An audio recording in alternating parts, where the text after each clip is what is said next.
Well, that was an aggressive song to start the Friday. Oh, that transition is so laggy. I love it so much. Hello! Happy Friday. The weekend is here. Bad Boy Fat was the first one in today. Hello. Roberticus, Boulder, Rick, Mirandai, Trabder, Craig, Kenworth, Gianni's on the YouTube, Miku's here. Oh, we got the whole OG crew in today. We got the whole familiar faces in. Flying Moose is here as well. Hello.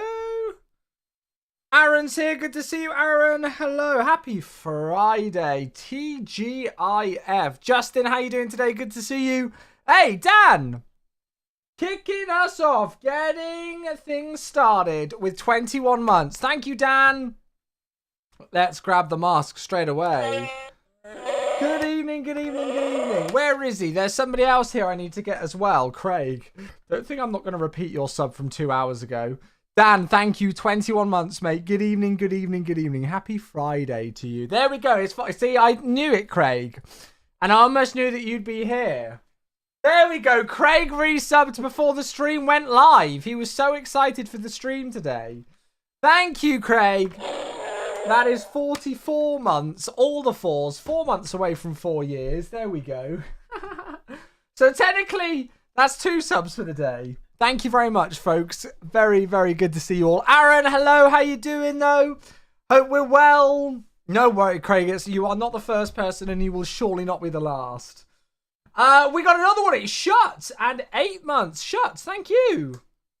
How's everybody doing? How's our Friday going? Thank you very much. Oh, the mask. You awake? Yes, okay, just checking. Just checking that the mask is awake. Cheers, Shut. 8 months, 2/3 of a year with the tier 1. Thank you, mate. I was panicking, hoping you were not in a meeting in your sounds run. No. I only turn like my alert stuff on to hear it when I'm setting up for the stream. So there would have been no chance for me to have heard it. So do not worry about that. Do not worry. Thank you very much for those 3 to get us kicked off. Goodness me, it's getting a hype train started before we've even really got ourselves into things. Hello, folks. Good to see you all. Happy Friday. Look at this livery. Look at this livery. Is it not an absolute beauty? I am so excited to fly this today. This is my favourite livery on one of my favourite aircraft. And for some reason, I've not flown it yet. So here it is. Test Unknowns over on the YouTube as well. Hello, the Etihad Cargo 777 livery is amazing. It's definitely my favourite livery out of anywhere.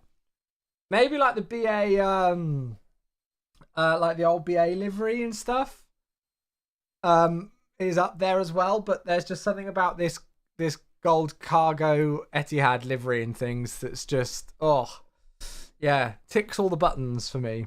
Ticks all the buttons, ticks all the boxes. That's the England I'm looking for. How are you, Aaron? Hope you're well. Good to see you. Good to see you. Good to see all of you. As I say, I hope you've all had a nice day so far. We're back in airliner operatorings today after our Helimed missions yesterday. Back to normal today. I don't know whether we'll bring the Helimed back on stream again, but it was good fun for a bit of variety. So there we go.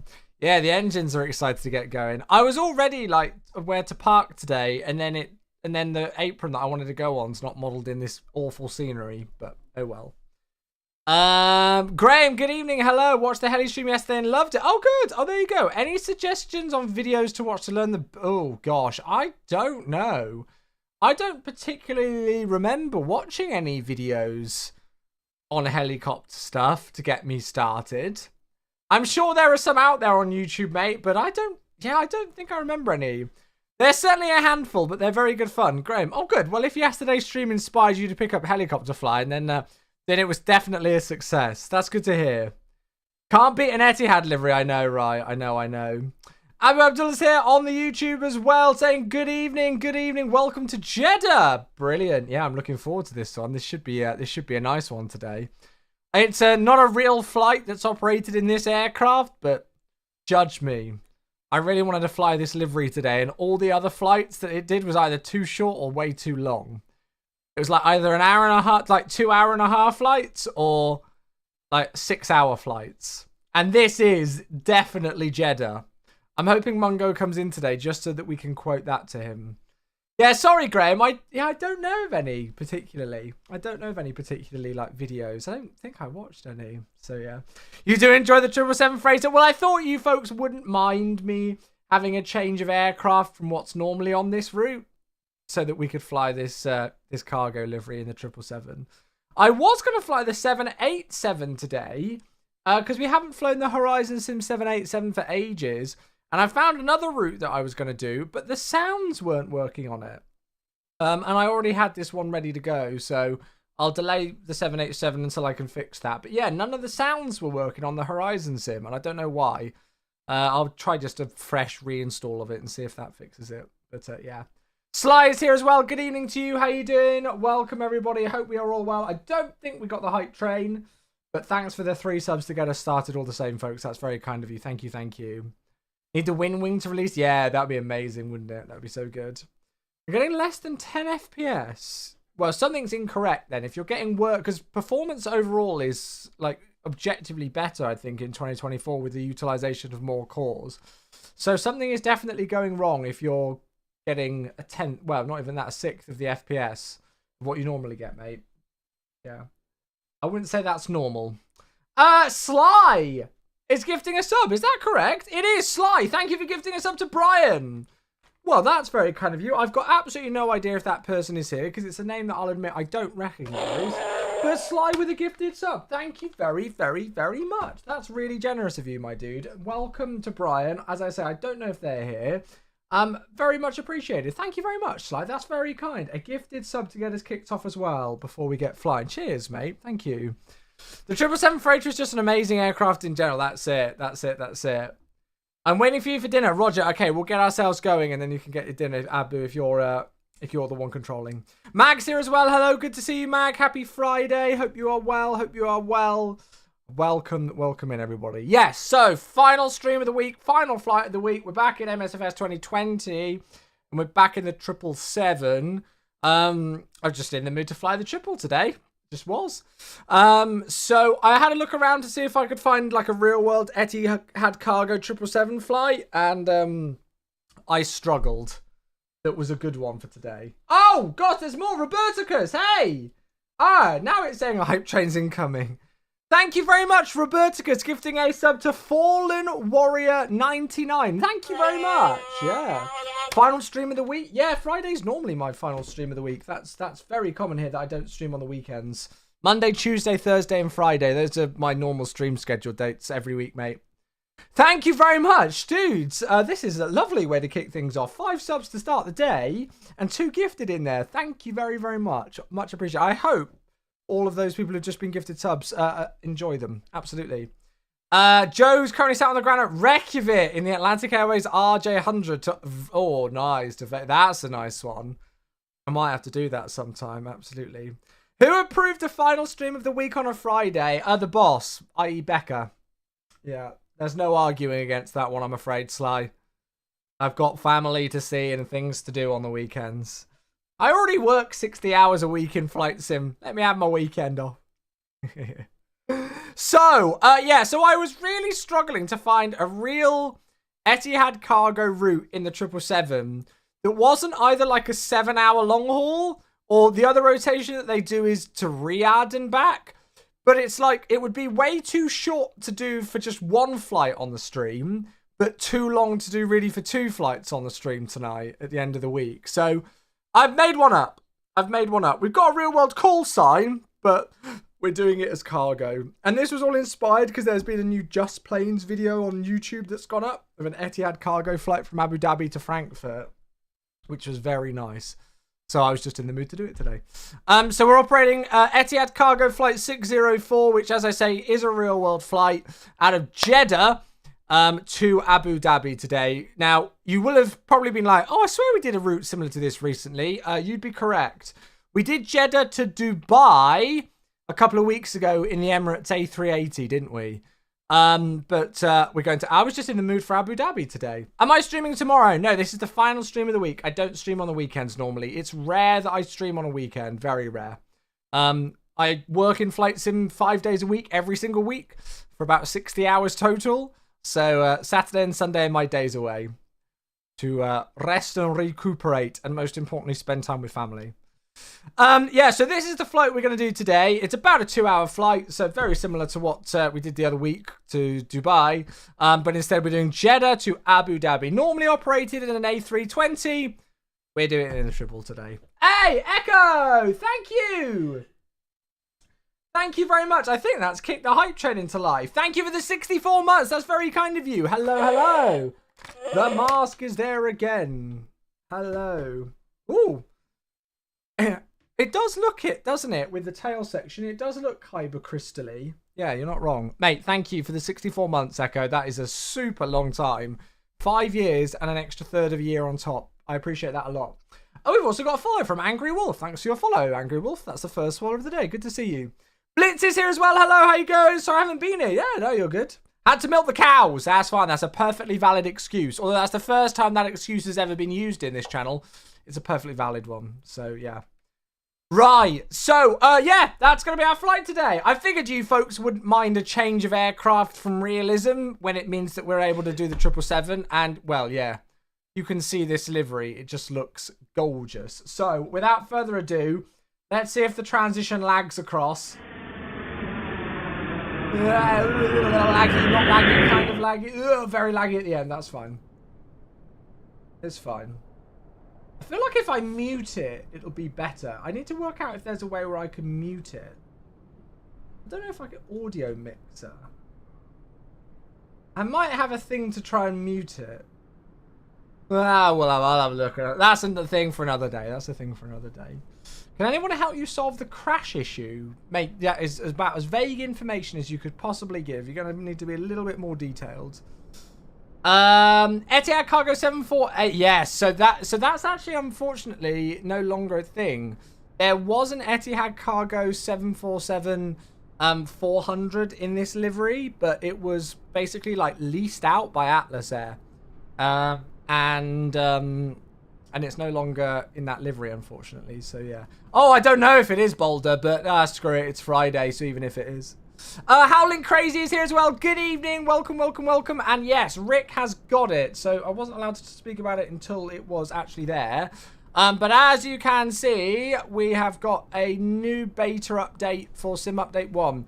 So, Sim Update 1 beta 1.3.10.0 is literally just launched now. I obviously can't say that it's going to launch until it's actually launched, so sorry that I couldn't give you all a heads up on it. But yeah, if you are part of the Sim Update 1 beta for MSFS 2024, there is a huge new update for Sim Update 1 beta, which, as I say, has lots of fixes in and lots of things there. So there you go. So that is available to install now. I will leave that minimized because we might go and have a look at it later. Yeah, that is a biggie. That is a biggie indeed. Right, let's worry about this though. We're in 2020 today. No, Silvermane, unfortunately not, mate. Unfortunately not. We are in 2020 today, and as you can see, we're in the absolutely gorgeous Etihad Cargo 777 freighter, my favorite. Alpha 6 Delta Delta Delta is the registration that we're in today. Scenery, unfortunately, we are in the double T Jeddah scenery, which, if you remember it from when we were here just a few weeks ago in the A380, is absolutely abysmal. Quite frankly, it's shocking scenery. It's really not very nice at all. But it'll have to do today. And then we are luckily flying to much, much, much, much nicer scenery with the I&I Builds Abu Dhabi scenery. And of course, that includes the Yas Island freeware scenery package that they've got. So we'll see that as well today. Fat Boy Fat, I've actually asked and inquired about that because there's no patch notes that's been given to us about I&I aircraft updates. However, there have been updates to them because the package numbers changed. So the live version compared to the beta version have got different package numbers for those aircraft. But we've not been handed any patch notes for it. So I don't quite know what the deal is there. I have asked the question and raised it through the appropriate channels though. But yes, I am aware of that one. Fixed FS2020. Yeah, let me know if it works, Rick. Let me know if it works. Hopefully it will. Are there no better sceneries? Unfortunately, there are no better sceneries for Jeddah. No, otherwise I would upgrade to it from this. The scenery looks like your average graphics. Yeah, the scenery is not great here. The Abu Dhabi graphics will look a lot better. So yeah, yeah, guys, let me know if you're on the Sim Update 1 beta whether the exposure thing got fixed. I'm really hoping it has. Really hoping it has. You're gonna meet Durka then? Ah, yeah, I would love to be there, but obviously, as you folks know, Becca's going to be moving house at the start of March, and I'm helping out there and everything and stuff. So it just wouldn't be possible, I don't think. There's still a like a very last minute chance of it, but I don't think so, unfortunately. Do you use any sound improvement mod? No, mate. No, can't bother with it. No, it's fine. Right, let's get things kicked off then, shall we? I am going to get the flight plan loaded into this bird. And we'll get us kicked off. I think it's going to be a busy evening on Twitch today. I think Kenko's streaming. I know there's the CD's doing his Friday fly-in. I think Jamie might be streaming later. I'm trying to stream and keep up with them all. It's got to be a busy one. I'm sure there are others as well. Right, Etihad 604. That's there. So we still need to go. I still don't like doing the whole loading in of cargo and stuff through the route page. I do wish we could not have to do that. So if I go into here and do a route request for the flight, and then do the thing that I always forget to do, which is change the weight units over. There we go. That's a little bit better now. And then we'll set the payload there, set the fuel there, and then we can get GSX to see if it likes us and get some cargo on board. Is there a date for MSFS 2024 Marketplace? No, not at the moment, mate. Nothing, no public information on that one just at the moment. Moving houses also, yeah, that's it.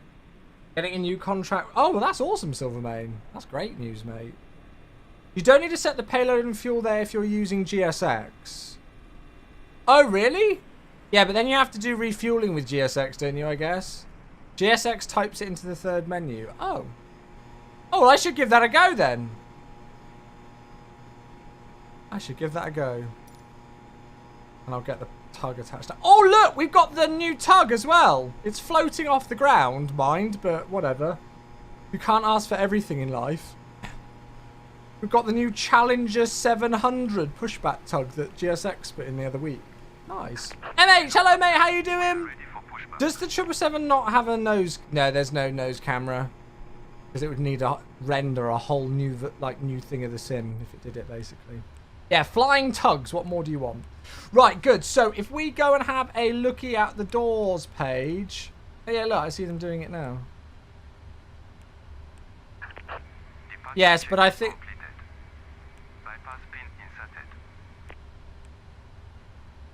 I think it's changing things in a weird way. We'll review that later. Yeah, we're going to have a look at the doors page. So main entry 1 is left is open. Cargo doors 1, 2, 3. Good. Perfect. Perfect. Perfect. So I'll just get some bits and bobs going here. ADIUs, cabin. Voice recorder on. Emergency exit lights armed. Window heats. Seatbelt signs I guess can go on because we've done the fueling. And then we're fine elsewhere. And then we're going to have a look at the flight plan. Palma de Mallorca to Frankfurt. Beautiful. I want to do more Frankfurt flying. It's just the performance there is so rubbish with the sceneries that we've got. It is a pain. Yeah. Split might not match exactly. Yeah, okay, got you. Got you. Okay, so VOR needles. That's all looking nice. And then we will, there we go, set the parking brake. We got Tower online today on 118.2. So I'm going to stick that on standby, and then we're going to speak to them shortly. We're trying out for the first time in Frankfurt. I'll let you know how it goes. Yeah, I hope it goes well for you. Frankfurt's one of my favourite places to fly in the sim, but the performance is just garbage. I'm going to leave the Squawk, because we might as well just wait until we get our new code from ATC before I put anything in. Go and turn on the radios. Good. Cool. Right, let's have a look at the flight plan. Here it is. So we're Etihad flight 604 today. Again, this is a real world flight, but we're just operating it in the 777 cargo today in Alpha 6 Delta Delta Delta. Zero fuel weight 231.7 today. 255.7 for our takeoff weight. Landing weight is 239.8 if we round it up or so. So very light for a 777. We're cruising flight level 350 and expecting a flight time of about 2 hours 5 minutes. We'll try and shave a little bit off that if we can.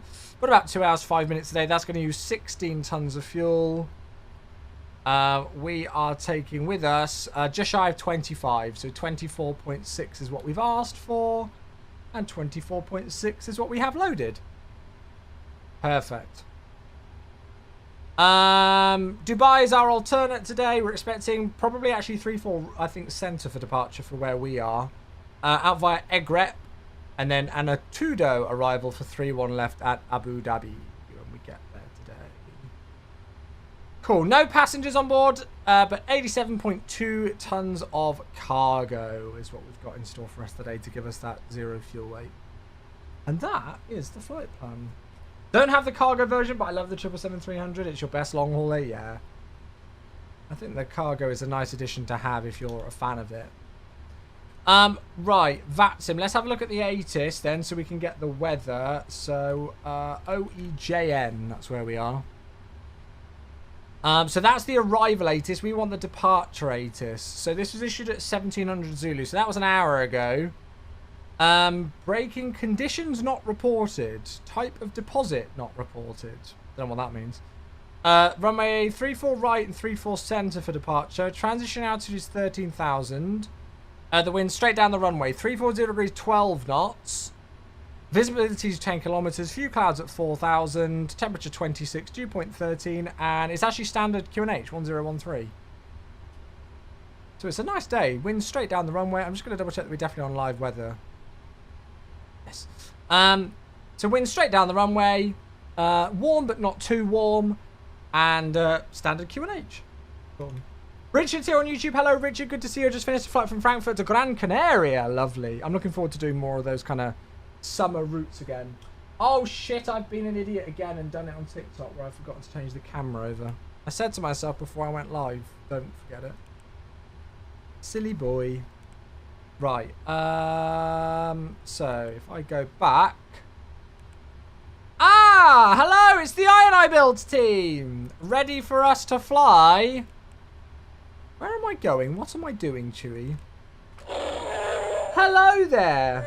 Thank you very much. Less than 3 to the INI Builds official team. 28 months of subbing to the channel. And that marks, what's that? 2 years and a third, if my Chewy math serves me correctly. Thank you very much indeed to the INI Builds team. Of course, we are flying to their beautiful Abu Dhabi scenery, which I'm sure all of you folks have already picked up by now, but if not, you know where to get it.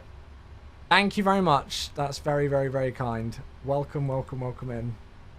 Right, there we go. That's the page that I'm looking for. We want to get the GPS position. There we go. Oh!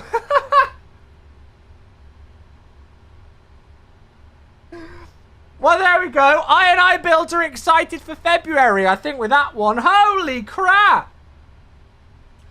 If anybody's just sent any messages through, I can't see it because INI Builds have just gifted 50 freaking subs. Chat, come on. I want to see a whole wall. I don't care if there's 10 of you or 10,000 of you in here. Can I just see a whole wall of sub bombs, sub love, love hearts, just emote spam? I don't even care what the emote is. It doesn't even have to be an emote for me. And give some thanks to the incredible team at INI Builds. Yeah, that's it. They're gifting 50 subs as in A350. Get it, yeah. They're excited. They're excited. We're all excited. Thank you very, very, very, very, very much. You folks already support me and already support our community enough. So then to be such a incredible, generous, give such an incredible, generous 50 gifted subs out to the community here as well means the world. So I hope those 50 of you who ever got gifted a subs, I won't read out all of your names. I hope you all enjoy it. Goodness gracious. There we go. Yeah, if you were one of those 50, please, please, please, please, please. It still feels weird saying that. If you were one of the 50 gifted subs, please give a thanks to IronI Builds. Because they've gone above and beyond in many, many, many ways. And this just being one of them. Thank you. Simmer PR, thanks for the follow as well. Yes, if you're here on the TikTok or the YouTube, please forgive if I've missed your messages. My whole chat window just went with subs there. There we go. And the whole chat is filled with alerts. That's what we like. Yes. Brilliant. There we go. Well, I mean, it's the last day of January today, isn't it? It's the last stream of the week. And it's the last stream of January. It's crazy how quickly this week has gone. I'm going to put 3-4 center here because I think that's what we're going to get. And so we're hoping, as every day goes past, and as now a month has gone past, and we move into the second month of the year, that means that we are on our way towards the beloved 350, which is by far the most anticipated aircraft, I think, in the sim at the moment. Right, was it? Yeah, it was ATIS Information Bravo. Where the heck am I parked? I've forgotten.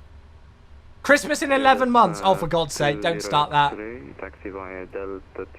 think we're on apron 4. Yes, apron 4. Tomorrow is indeed February. And do you know what's good about February, chat? It's the shortest month of the year. Jeddah Tower, very good evening. Etihad 604, apron 4 with information Bravo, type 777. Request clearance, please, to Abu Dhabi. Etihad 604, Jeddah Tower, good evening. Your cleared destination, Agrep 2 Whiskey departure, runway 34 center. Initially climb 6,000 feet, squawk 4576. 4576. Etihad 604, cleared Agreb 2 Whiskey departure, 6,000 feet for the initial climb, squawk 4576. Etihad 604, read that correct. Alpha, correction, Bravo's current QNH 1013, report to push back. Okay, thank you. Perfect, cool. So Bravo is correct, 1013, and it's an Agreb. Yeah, I put 60,000 feet today. I typed 0 too many times. I didn't even check to see about the SID that we were going to expect today, so we'll double check that on the charts in a moment. But Agreb 2 Whiskey is what we've been given. 60,000 feet for the initial climb, squawk 4576. Let's just go and load that in. Does the Abu Dhabi scenery work in MSFS 2024? I'll be honest with you, actually, Richard. I've not tried it yet. We're in MSFS 2020 today just because this 777 aircraft only properly works in 2020. Yeah, I've not tried it. I would imagine it works nicely. Oh, that's a nice little stutter as the flight plan loads in. So, yes, out via Agrep today. So let's go and have a looky and see. So, Agrep to Whiskey. Where is it? There we go. Yeah, so it's going to be 3-4 center as we predicted. Initial climb 6,000 feet. That's perfect. And what we will most likely do is what we did last time we departed here, is give ourselves a nice right-hand turn direct Agrep very early on. Unless there's traffic in the way. Okay, so as planned then on the 3-4 center, out via Agrep. And there's that 6,000 feet, then 130 below. That's perfect. And then en route. Delightful. Cool. Goodness gracious. Thank you again, the IronI Builds team, if you are still here. Very, very, very much appreciate that. That goes a heck of a long way. That really does. I hope you folks really know that. Thank you. The only issues with 2023 I've had in 2024 is the occasional white triangle. Yeah, I've really not had that many issues. It's been fine for me for most sceneries. Okay, good. So let's do the 0 fuel weight. Oh, actually, let's just accept this first. And then we'll go and double check things through. So, 0 fuel weight 231.7 is giving us a reserves of 7.2 today, which the flight plan agrees with, 7.2. 35,000 feet, cost index 50, step size is going to be 0 today, we'll just leave it out. And that's giving us a gross weight of 256.3 at the moment, perfect. And then we'll go and get some performance in as well. Whilst we wait for the... Sorry, not performance, some wins in. Whilst we wait for that, runway heading today is 336. So we'll get that loaded in. God, I just love this aircraft so much. There's something about the 777 and something about the 777 freighter as well. The reason why, as I said it earlier, but the reason why we're doing this flight today is I was just browsing on YouTube and there's a new Just Planes video of an Etihad cargo 777 flying Abu Dhabi to Frankfurt. And it just really got me in the mood to do this route. Well, to fly this aircraft. So, I'm in a 777 mood today, chat. I am. Oh, okay. Richard's going to give it a test. Awesome. Awesome. 777 Aviation, that's a great question. Why don't you fly on FS2024? So, normally I would be flying an MSFS 2024. However, it depends on the aircraft that I'm flying. Not all of the aircraft, like add-on aircraft, fully work yet in MSFS 2024. And so until we've got, like, you know, compatibility updates for those aircraft in MSFS 2024, I'm flying them still in 2020. So the 777 is an example of one of those. With the Sim Update 1 beta, some people are having success with it and being able to load it in, but others are having quite a few issues. So, yeah. Oh, Jamaica! Oh, God!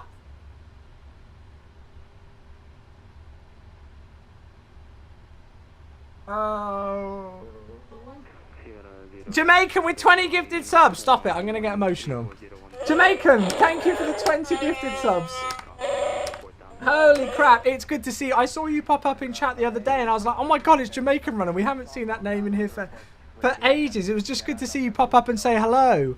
Thank you so much for 20 gifted subs. Chat, again, I shouldn't need to tell you this, but you know what to do again.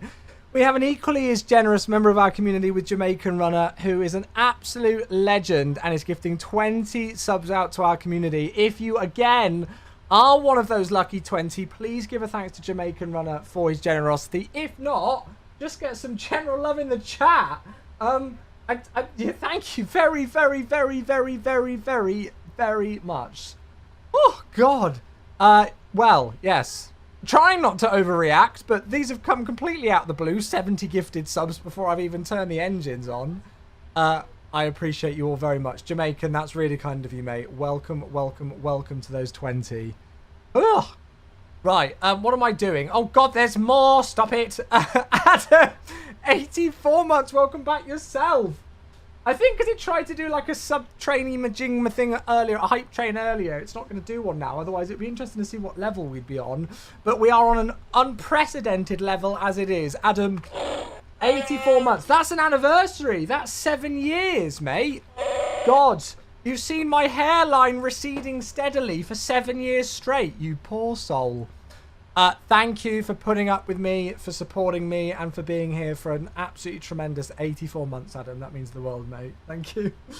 Yeah, waiting on compatibility for PMDG, but the Mad... Yeah, so the Mad Dog... But Jamie said that he tried to install the Mad Dog into MSFS 2024, and his sim wouldn't load. See, it's giving me a new QNH now, but that's still fine. Yeah, his whole sim wouldn't load, so we had to take it out. And I think there's a 727 compatibility update as well. I'm going to install them and give them a go, because I'd like to try them. Jay is here over on the TikTok. Hello, what aircraft is this? We're flying the PMDG Boeing 777 freighter today. There you go. I'll give you a bit of a better view on TikTok. There it is. There it is. Waiting on the beta update to come through on MS Store. If it's not through already, I can double check once we're airborne. Normally we don't release the patch notes until we've had confirmation that it's live on all the platforms, so it should already be there. But we can double check. Right, let's move this across. People on Twitter are saying the same. Okay, on it. Let me message.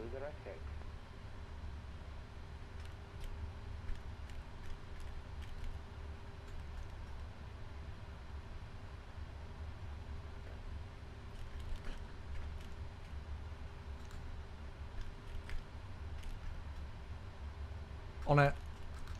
Typing a message as we speak.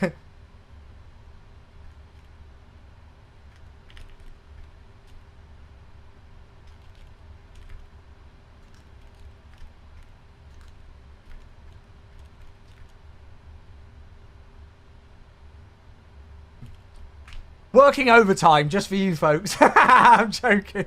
Right, there we go. Okay, thank you. I have messaged. I'm very much hoping that there will be people around. Unfortunately, there's a couple of people out of office. If I really need to, I'll open the work laptop. But yeah, getting paid for the overtime? Never. No, of course I do. Right, let's worry about this first because I can always do that afterwards. So TO2 20% D rate today. The selected temp is 49. Climb 2's fine. Flat 5. CG today is 27, so that's giving us a trim of 5. And the speeds are just a slight deviation from what the box is giving us. It's 157, 159, and 160 today for our speeds. I think that's one of my favourite features about the PMDG 777 is being able to move the EFB like that. It's one thing that I was like, when I first saw it, I was like, oh, is that a bit gimmicky? But actually, I wish all other aircraft had it where you could move the EFB. So like when you're typing in the figures, you didn't have to keep going back and forward and back and forward. Like, yeah. Right, 160, 336 for the runway heading, 6,000's into there. Flight director's on, LNAV, VNAV, auto brake is armed. We've got the squawk code in, and I think all the cargo loading is complete. So let's get the APU running, and then we get ready to go. Haven't tested it yet. Madlog, I just loaded in, but haven't flown. Yeah, Jamie said his like whole sim wouldn't even load with it, and as soon as he removed it from the community folder, it worked again. So yeah. So yeah. You could just get a wing CDU. Yeah, but I'm trying to do it for like you, so you folks can see it. Becca's here. Hello, Becca. Hello, hello. Xeon, sorry, I missed your question. Did you download the newest driver with DLSS 4? I did indeed, yeah. So I am on frame generation DLSS 4 right now in 2020. Yeah. Okay, chat. Team are aware. Cool.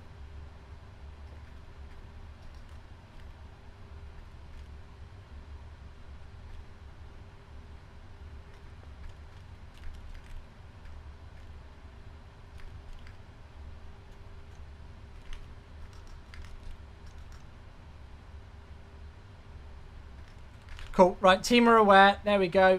I'm just going to double check that they're escalating it.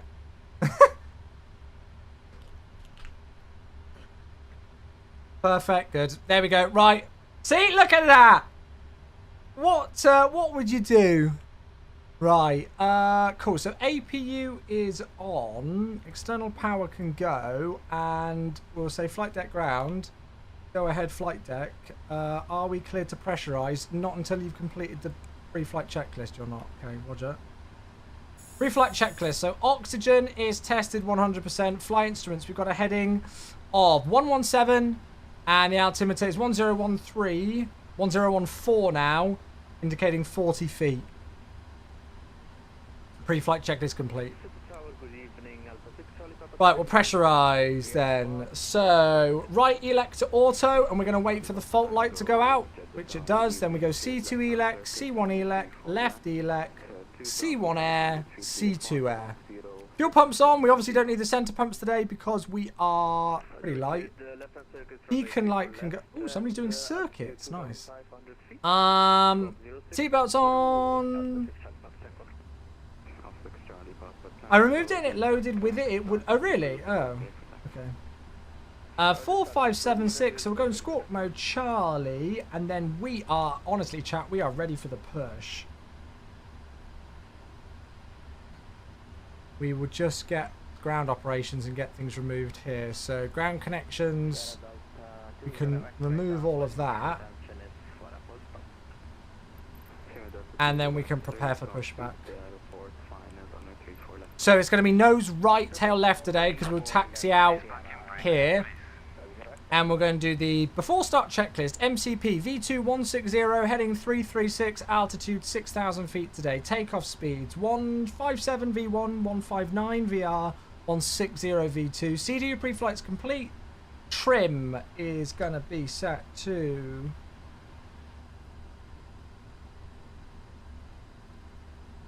5 units, and then we've got 0 on the aileron trim, 0 on the rudder trim. Taxi and takeoff briefing. So we're on apron 4. We're going to push nose right to face south, uniform, and then either Foxtrot or Golf for full length runway 34 center, departing out to the north on the 34, and we've only got tower, so as long as we're clear of traffic, we'll most likely give ourselves a right turn direct egg red, because this SID takes you out for quite an extended period before you even start turning on track. So we'll probably give ourselves an early turn. Terrain out to the west, but will be to the east, but will be well above that. Cool. Taxi and takeoff briefing is completed. Let's call for push. Etihad 604, request to push and start. Etihad 604 stand 4-8, push and start is approved, straight south. Push and start to the south. Etihad 604. Lovely. Oh, I love that we've got a bit of ATC here. All engines clear. Start at will. Start at will. Off we go. Hey, Incarna, how you doing, buddy? Good to see you. Hello, hello. The work laptop shut down for the week. It is a good feeling. Like, I love my job, but it is a good feeling when you close down the work laptop for the week, isn't it? I don't think it matters how much you love your job. It's always like a satisfying moment. And then there's me messaging things on my own PC for work afterwards, but we don't talk about that. Right, okay, so engine page on the lower synopsis, on the lower ICAS. Starting right engine. Wait until we got some oil pressure. There it is. Oh, look at it. It's just so fit. What are we hauling today? Good question. What do you think? I don't know. You have 3.5 hours till I can turn mine off. That's it. Yeah, that's it. It's a good feeling. I don't think anybody can deny that, even if you do love your job. I'll probably take off before. Should I do that direct too? Yeah, absolutely. As long as it's fine with other air traffic, because I know there's a few bits of aircraft around. But yes. Oh, it looks like they're all like landing and stuff. But yes, I think it's a good one. Oh yeah, we got the, if you missed it earlier on, look, we've got the new GSX Challenger 700 pushback tug, which is half melted into the ground, but yeah, that's fine. Well, that's a lovely pushback to the south, GSX, but I'll take it. It's better than nothing. Parking brake is set.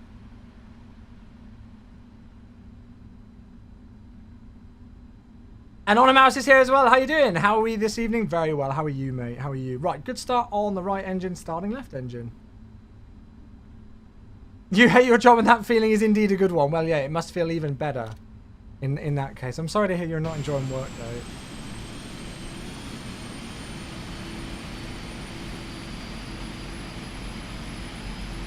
How are you on OEJN? Hope you're well, mate. Oh, my God! Don't ask me what happened there. Thanks, GSX.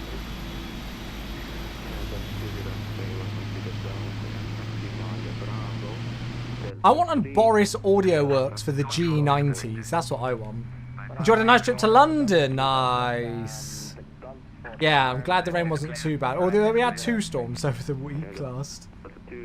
Yeah, just testing the suspension ready for my landing.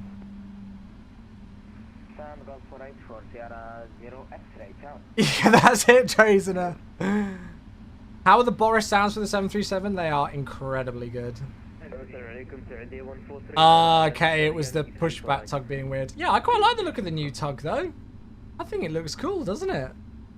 Right, Gary's moved far enough away where we can see the hand signal. Thank you very much, Gary. And we have got 2 good engine starts. So, electrical panel, we can turn off the APU. I'm going to go to the flight control page. I'm going to select flaps 1 and flaps 5 even. And then I'm going to be cheeky and do a flight control test without the yoke in front of me. I believe Boris said no for 777. Oh, that's a shame. Sorry, could you repeat that for 616? We had an audio issue. I've not even moved my yoke into place yet. I will do before departure, don't worry. Right, rudders. Do you prefer 2020 or 2024? Oh, that's a good question. I honestly think overall, I actually prefer 2024. My performance is better, my load times are better. I feel like the atmospherics and stuff like that are better. So yeah. Right, so before taxi, anti-ice, all is auto. Recall will just be, it says TCAS off, but it's in transponder, so that's why we need it for now. Flight controls we've just checked. Ground equipment, Gary's confirmed that they are clear. We might run over this guy, but, well, that's his fault for standing in the way. So that is the before taxi, and then we can also do the before takeoff, which is just flaps 5. Somebody's going around.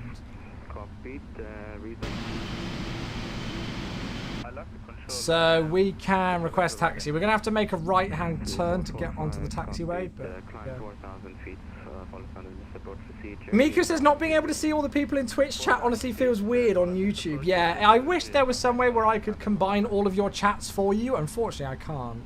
Planning to get the 5090? Unfortunately not, no, Zapk. Unfortunately not. Unless NVIDIA drop an email my way to say they want to do another collaboration, like they did with the 40 series and the 30 series. Unfortunately not. Right, 2 seconds, chat. I'm just going to record for taxi. Oh. Don't think so, Drazen. No, mate. Don't think so. Oh, they're getting new sounds. Oh, nice. Gaming prospect. I was going to do a flight in that today in the Horizon, but the sounds wouldn't work for me.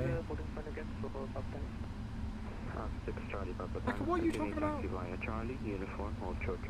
Kuro is part of Horizon. That's very exciting. When's that out? Charlie uniform, also runway 34 left, up time.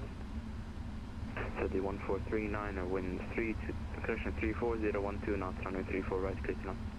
You're on the 4080 Super. That's pretty good though. Terrence, hey, thanks for the follow on TikTok. Thank you. God, it's busy. Knots 494, did the tower, good day, plan to vacate, Mike 7, continue approach, runway 34 right, number 2. Approach runway 34 right, number 2 on vacate, Mike 7, that's 2.4. Etihad 604, request taxi. 604, taxi via uniform, Golf Orchard, Golf 1, runway 34 center. Uniform, Golf 1, short of 34 center, Etihad 604. Hey, park, 616 via Hotel 1, release. 34012 knots, 34 center, clear for takeoff. Somebody's just been cleared for takeoff, so we'll see them as well. 1, clear for takeoff, 34 center, Etihad 616. For those who are with the 4080 and the 4090, does the 50 series cards make that much difference? I've not looked at the actual stat comparisons. Obviously, like the new DLSS 4 and all the things that they've got for that is going to be incredible. But those are only for like those titles that actually support those things, so I don't know elsewise. I'm not sure they just say soon, but the sounds are pretty good. Oh, I might reach out to them and see if they want any sort of like preview streams, because I miss flying the Horizon. It's been ages since I've flown it. Just ignore us almost running past over that person. It's been ages since I've streamed it, and as I say, I was going to today, but I loaded into it and none of the sounds were working, so... Good lord. Look at the angle that we are on this taxiway. This scenery is absolutely shocking.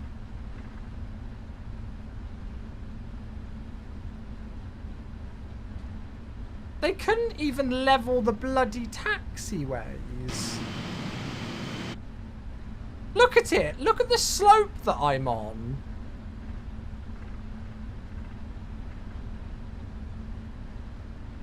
This is double T Jeddah scenery, and it is shocking. When you compare it to the likes of the scenery that we're about to go to, the I builds Abu Dhabi scenery, this is just an absolute shocker. Oh look, it's a company! Hello there! Whee! Oh, that looks so cool. Look at that. Yeah, buddy. I think that might be Blitz, unless there's other people flying with us. Nice. Have a safe flight. That looks gorgeous. Hello, Benny, darling. Are you allowed to mention the slope? I mean, it's a little bit aggressive, isn't it? Any, Season 2. OG, Season 2. Come on. It's been a couple of weeks since you played. Got to get on it. You have a freeware that looked pretty good. Maybe I need to get the freeware over this. Am I using the FT Sim Sound 787? I was, and then I removed them, and there was still no sound. So I think I just need to do like a full reinstall of the whole thing. Yeah. Kappa and I are about all evening. No, well, after I... What time am I going to fish this? I should be on by 9? You said you'd never play OG again. Don't know what you're talking about. I reckon it'll be fun in a squad, though. I just realised I didn't put my taxi light on. Yeah, about 9-ish. I'll tee him up as long as we don't have to play with that useless bird. That's no way to talk about me.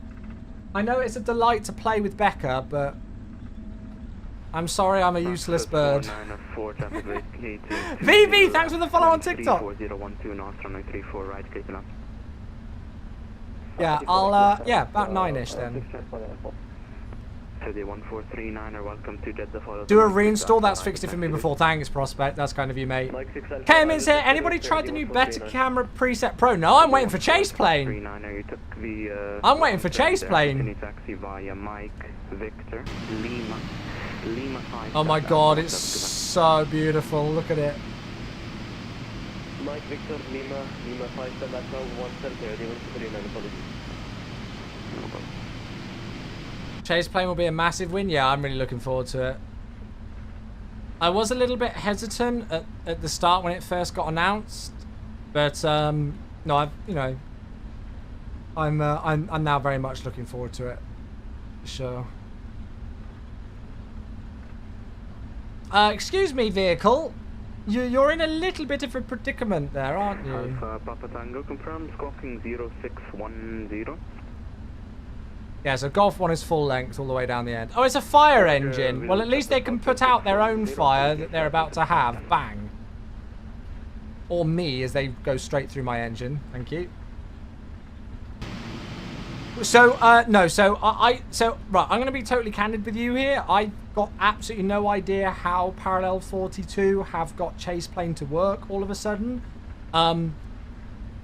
But, you know, like, I'm not concerned about it and everything like that. I trust, you know, Edson and Kevin and the team at Parallel 42 and everything like that. And so there are no concerns in that regard. So I'm really excited for it. But they had no, like, help from Asobo or MS for it. Edson's already spoken to that on the forums. Right, I need to get the yoke in place. Here we go, let's try and do this as we taxi. 604 via Golf 1, winds 34012 knots, 34 center, clear for takeoff. Hi Golf 1, 34 center clear for takeoff. Etihad 604, thanks. Lovely. I'd quite like to come here on a world flight. Or have we?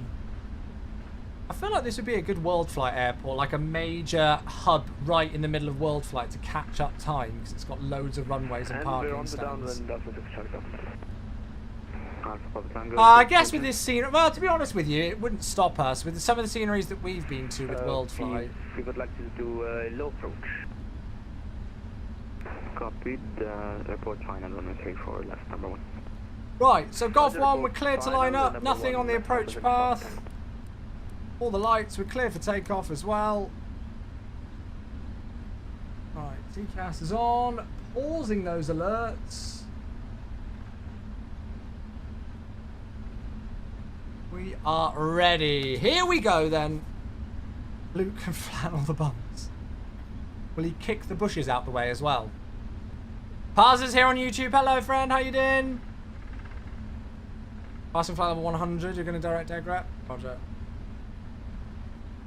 Lovely lineup, Chewy. Great job. Right, here we go. Let's fly a plane to Abu Dhabi. Here we go. John T, good evening. Good timing, bud. Hello, hello.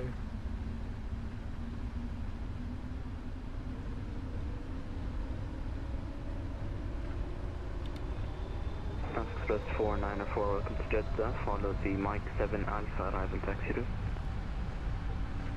694, we don't have that our signal, so we ask for 80 knots. So taxi instruction. Express 494 taken. We don't have yeah, we'll have a look at the patch notes in a bit, Tuscan. in our opinion, Express 494. Express 494, just confirm you don't have the arrival taxi route. We don't have taxi route, not Express 494.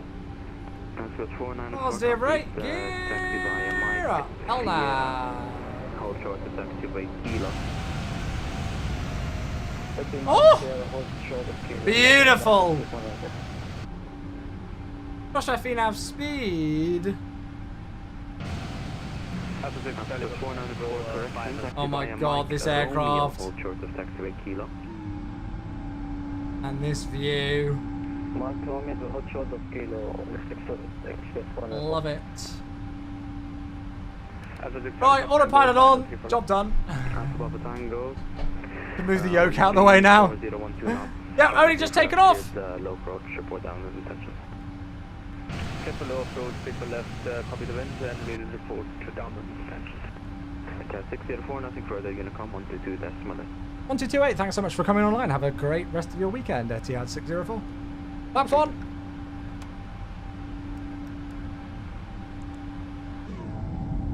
There's flaps on coming in. Oh, this looks gorgeous. Absolutely stunning.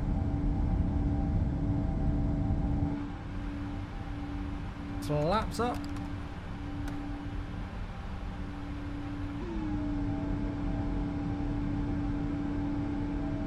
There she is, the G90's doing their jobs.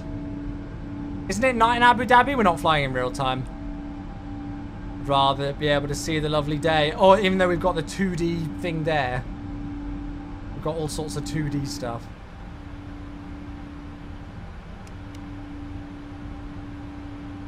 Right, so we're on Unicom. I'm going to give us unrestricted climb to 350. So instead of pressing this in, what we should do really is go VNAV climb direct and execute, and then that will get rid of all the restrictions up to the altitude that we've put in the MCP. That's the correct way of doing it. Okay, after takeoff checklist. After takeoff checklist is complete. We're clearing ourselves to a flight level, so we'll set standard as well, which is set 3 times. I guess I'll take away some. Well, I'll take away all the lights, I guess. And then we'll give ourselves a right-hand turn shortly, direct egret. Oh, look at that. Gorgeous. Gorgeous! Do you have somewhere for your settings posted? I have my MSFS 2020 settings on my website. Yep, just, I think ! settings should do it. I don't actually publicize my MSFS 2024 settings, which is silly. I should do, so I need to get some screenshots of those and upload them on my website.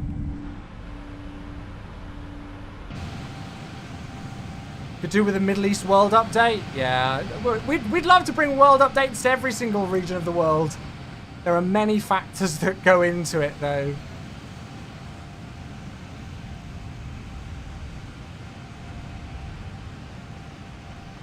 It's crazy to think the last time I was in this livery, I was in P3D for an Etihad cargo triple.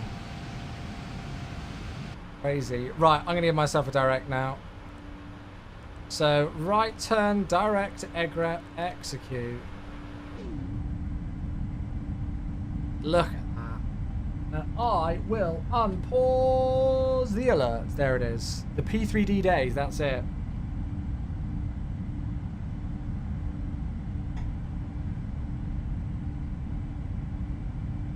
We need the 200 to do some PH and L ops, yes. Does placeplane do enough in theory to replace FS realistic? Yes. I will most likely get rid of FS realistic when chase plane comes.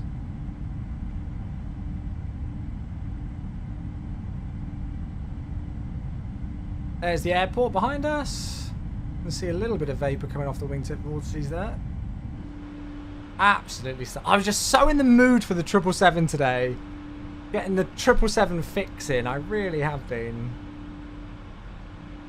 I just use FS Realistic for the effects, not the sounds. Yeah. I use it for like the touchdown effects really is the big one, which Chaseplane will have. Okay, we'll match up the heading. And then we can get ourselves, yeah, rocking and rolling. That's it, really. Speed's coming up. We're not messing around with the cost index today. I think the real aircraft, Etihad use a cost index of 5 on this aircraft. So Of course, in typical Chewy fashion, I've added a 0 on the end. Because there ain't no way I'm doing it. That's like Ryanair cost index in a 777. Nah. We ain't about that life here. I'm not paying for the fuel. Perfect. Well, she's airborne. Exactly where she should be in this gorgeous livery. I mean, look at it. It is just perfect. Good evening, Will. How are you? Been doing some Airbus ops in the truck. Oh, nice. Yeah, I'm looking forward to getting some of the Boeing stuff in 2024. I need to give the 747 and the 787 a go in MSFS 2024, but I think the Simbri functionality is not there for the minute. So, yeah.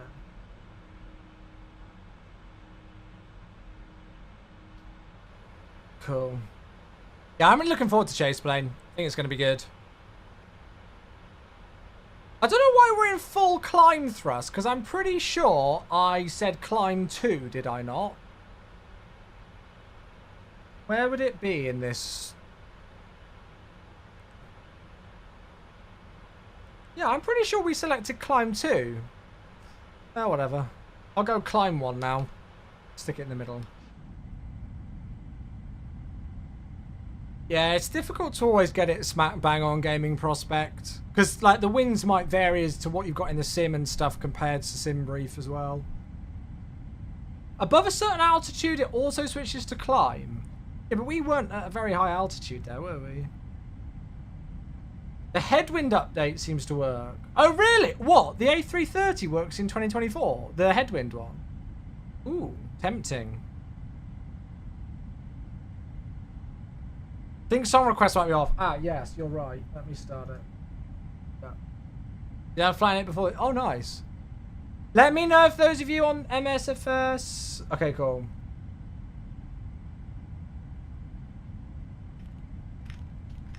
Cool. Yeah. So fear not for those of you who are on the MS store who aren't getting the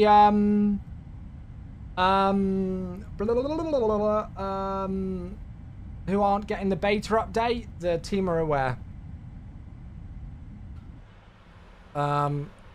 So they're already looking at it. So it should get sorted soon, I'm sure. Oh, she's got clarithromycin. That'll kill any infection without any shadow of doubt, darling. Yeah, it tastes gross. What's the best? Get her to hold her nose, or I don't know, have something else that she can wash the taste away with, like some juice or something afterwards, I guess. Is there any way to port 2020 controls to 2024? I'm afraid not, mate, no. The best way to do it is to default everything to the 2020 like keyboard. Like, if you're thinking about keyboard presets and stuff, you can select the default MSFS 2020 keyboard preset, and then edit it and customize it from there, and then go from and then you're good for the keyboard stuff. But yeah, like flight controls need to get done again. Do I still work for MSFS? I do indeed. Yes, I do indeed. Yeah. Let's make it easy for you. Show us your 3 favorite screenshots. What? 3 favorite screenshots that I've taken in MSFS 2024. Ooh. Is that what you mean?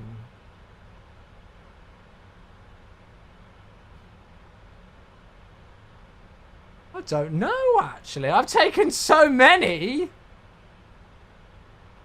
I did get a very nice one of the A400M at the end of last year that I really liked. Oh, in the year of 2020. Oh, God, I'd have to go back and look through all of my screenshots. I take so many. I wouldn't know where to start. I wouldn't know where to start. I think I know my favorite screenshot that I took last year. I know it. I can tell you my exact favorite one that I took last year. Let me find it. Here it is. Don't know why. I just love that screenshot. It's like, you know, it's like what you would expect on, like, you know, those promotional material adverts. Coming soon, the new Lufthansa Cargo Premium Economy. You know, like one of those adverts. It's kind of like that. So yeah, for some reason, this was my favourite screenshot last year. Don't know, it just was. Don't know why. This is my favourite screenshot that I've taken of all time in MSFS. Yeah, that's my favourite screenshot that I've ever taken in MSFS. That's the Hype Performance Group hot air balloon over LA. Yeah, I was very happy with that screenshot. So yeah, that's my favourite one that I've ever taken. I'd have to go and have a look. I've got so many on this PC. I'd have to have a look. My favourite screenshot at the moment, like in this moment in time though, is not one that I took. It's my current desktop background. I Build shared this on socials the other day, and I asked them if they could send it to me because I wanted it as my desktop background. Yeah.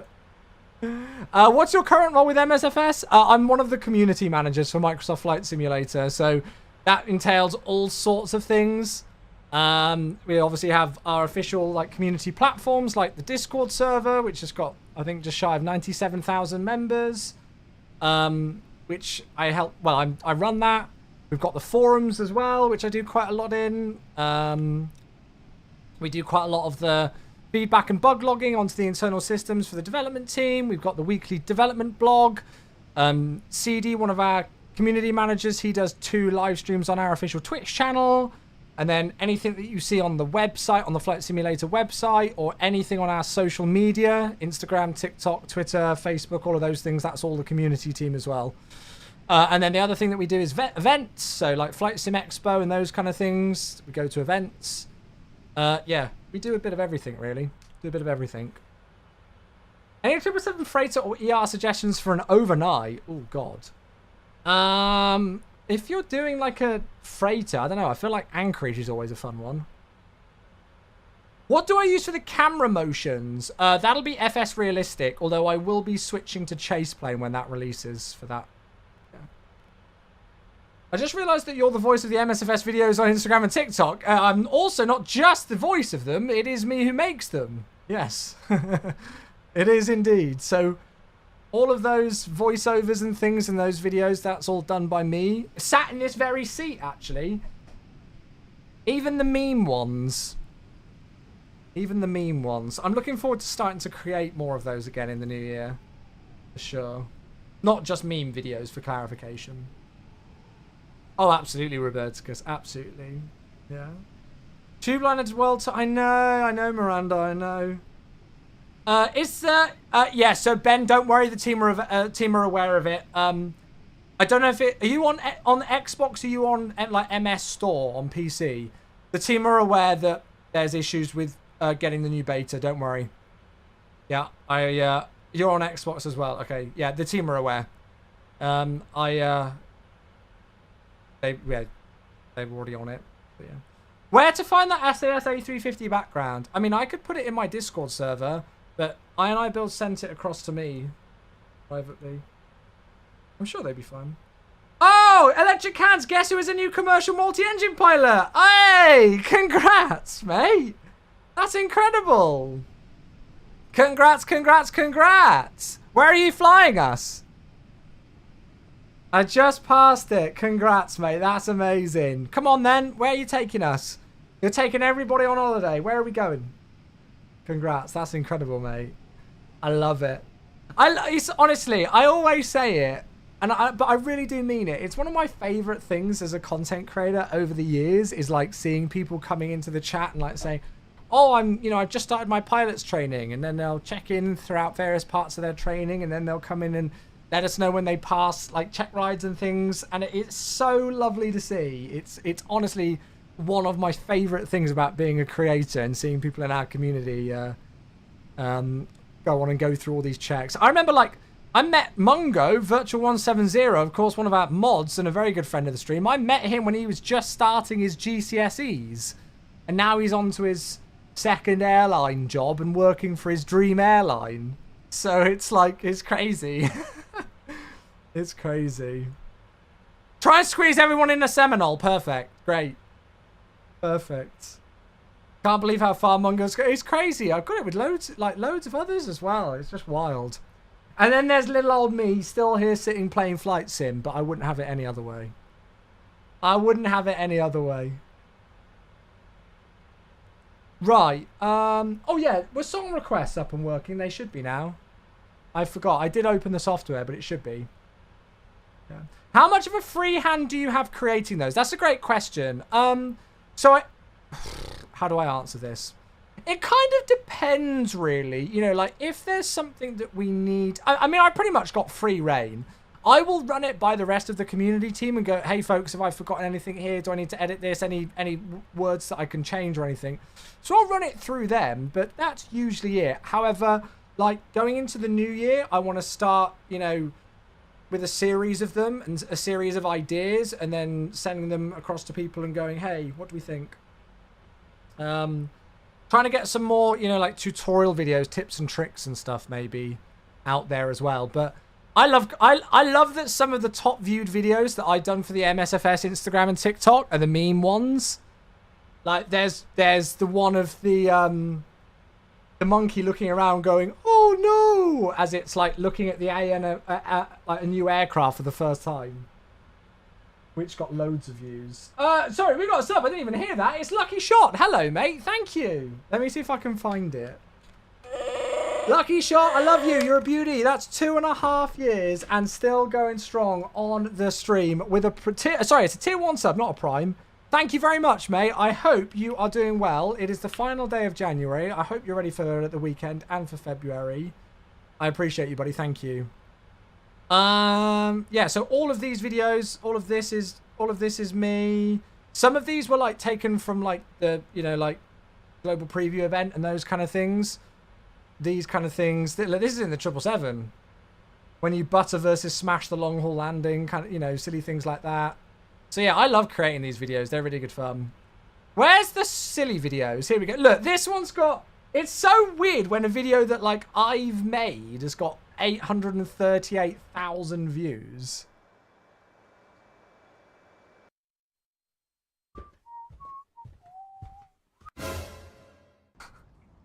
It's just stupid. Oh no. Oh no. Like it's just complete stupidity. And there was another one as well. Where is it? Here we go. Look, 400. Look, that's my left shoulder. 424,000 views on it. Do you want to know why he's not texting you right now? just crap like that. You know. I want to get back doing more of these videos again. So I'm hoping now that we're kind of like through the first few months of the launch phase of 2024. And we're getting the sim updates going, I can start to, you know, make more of these kind of videos and stuff. So it's the part of my job that's my favorite, as much as I love doing all sorts of things. I did one for SimFest as well. So, you know, like there's the SimFest sim. I did a feature community spotlight article on the SimFest stream. Yeah, shut up, Chewy. Stop talking. Nobody likes the sound of your voice. They did some stuff from Reno, so that was the other team. I think this was before I started taking over the real stuff. But yeah, these kind of things, like the Guess the Airport ones, they're always good fun to do. And things like that as well. Yeah, the Guess the Airport one. I did a nice one through the Mac loop and things. Flight Sim Best. I think they still do stuff, don't they? Although that would be a cool one to do on the MSFS official thing. Your top 5 weekly MSFS official clips brought to you by... It would be like MLG back in the day. You know, like I like doing clickbait stuff as well. Share this with someone who never greases their landings. And then when the 777 came to the marketplace, I did a video as well. See the do you like the masking? Did you notice the special masking that I did there? That took ages. With the text appearing behind the aircraft. Things like that. I want to do more of those videos because they're really good fun to make and they test me and make me learn new skills editing wise. So yeah. Did you watch this? I'm not even going to click on it, but I'm guessing, is it the Rise of the Phoenix video? Yep. Oh, I knew it. I knew it. Yes, I have watched it. I have watched it. If you haven't seen this, holy moly, what a video. Right, let's do it. I haven't put an ETA at the top of the screen, but we'll worry about that in a moment. Guys, if you haven't seen this video, holy crap. It is it's amazing. I think about my editing skills, and then they all go down the drain when I see this. I'm worried about copyright, like DMCA on the music, but whatever. Have you used that 786? No, because that was in P3D, not a mouse. That was in P3D. I would quite like to do like a top 5 MSFS clips of the month. But it would just then mean people sending in clips and stuff to me, which I feel might be a bit of a... Like, I don't know if people would be proactive with it.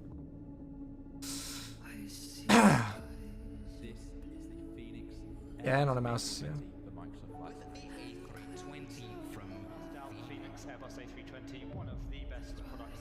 This video is so sick.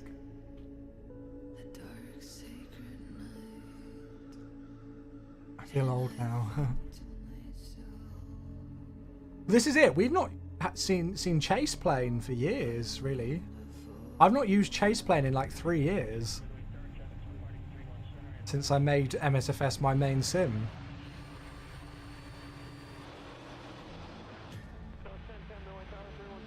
I love the filters that they use and stuff in post-editing here. It looks really clean.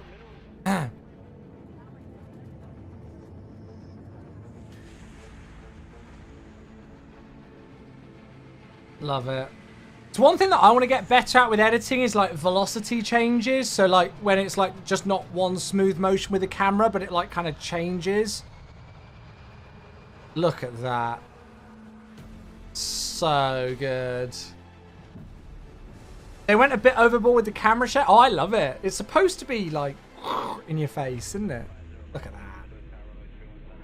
That zoom there. Oh, so good. I featured this on the dev blog yesterday for the community video of the week on the MSFS dev blog. In fact, I need to leave a comment on their YouTube to say that I did from our MSFS account.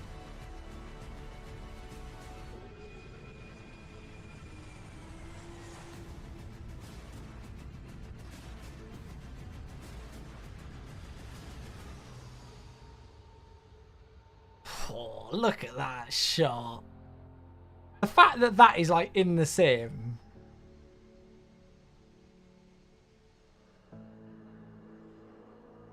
I'm just going to hire this guy to do the editing. I don't need... I'm going to give up with editing with this because I can't ever do this. Well, maybe I could, but I have a lot of work to do. Phoenix need to hire him? Yeah. Well, they actually sent me this video.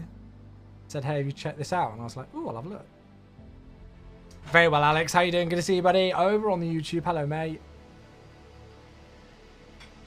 Thank you, Anonymous. That's kind of you. Thank you. Bet that makes you feel old. Yeah. So good. So good. Love it. Love it. Love it. Love it. Yeah, it's such a good video. Such a good video, that. Very, very, very clever. Very, very, very clever stuff. Check Discord in a sec. Roger.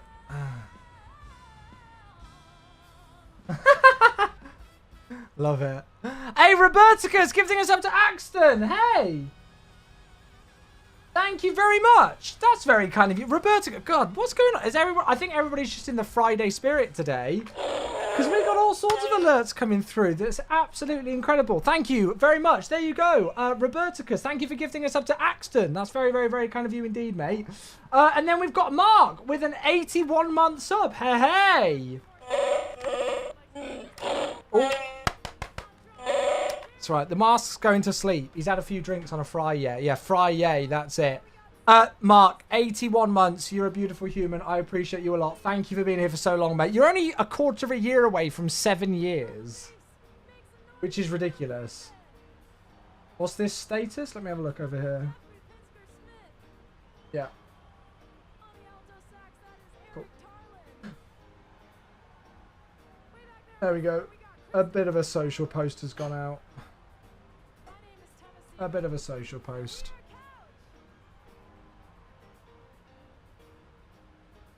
MG's here on YouTube. Hello, mate. How you doing? Am I hearing music? I am hearing... Oh, that's where I'm hearing music. I thought I was hearing music twice. I'm definitely going to get DMCA'd for that, aren't I? Oh, God, there's more Boulder with 5. Holy moly, people really are feeling the Friday spirit. Oh, my God. Boulder, thank you.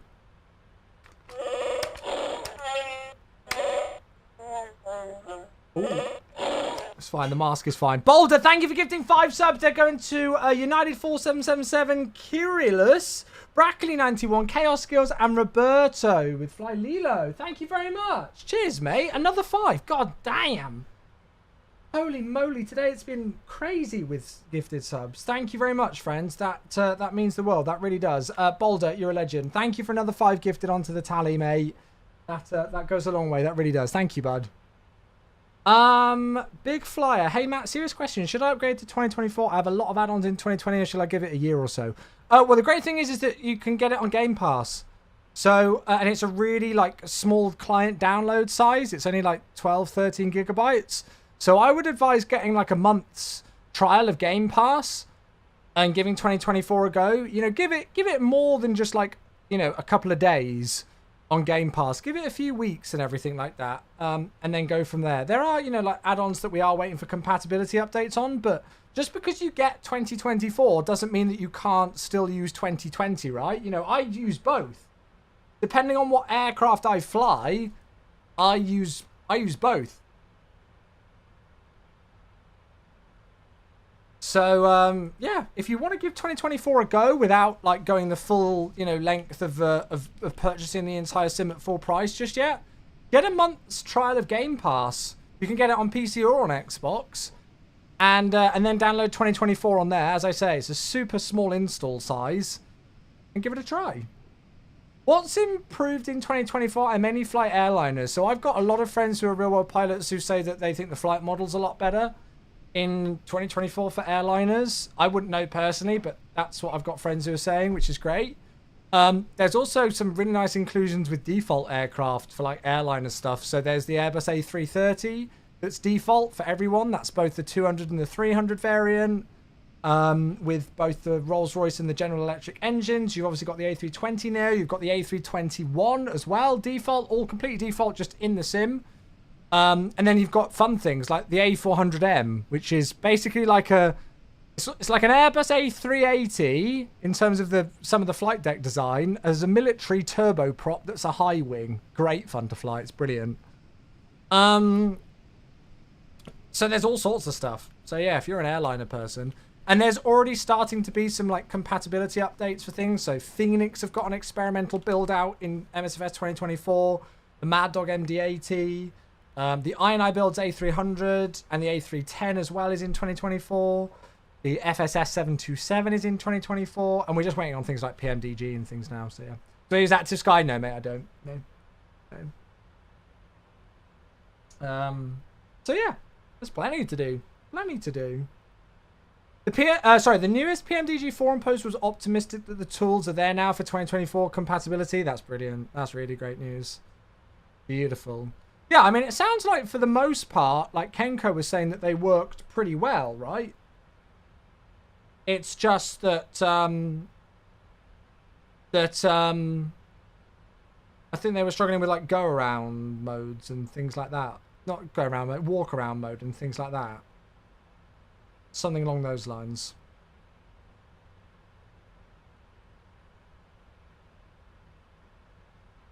Cool. Beautiful. Sorry, guys. Eli, hello. Is the 737 accurate on MSFS 2024? It's certainly not going to be as complex as the likes of the iFly 737, which is obviously a payware third-party product. But it's actually, I think the 737 MAX has just had an update today in Sim Update 1 Beta. Yeah, look, there's some things fixed here. So it's steadily improving. Yeah, it's steadily improving. And there's more stuff that's being worked on with it. So yeah. Mad Dog is just the MD82, yeah. Well, Jamie was saying he was having issues with it. So yeah. I don't have a full list of all the add-ons I use, no.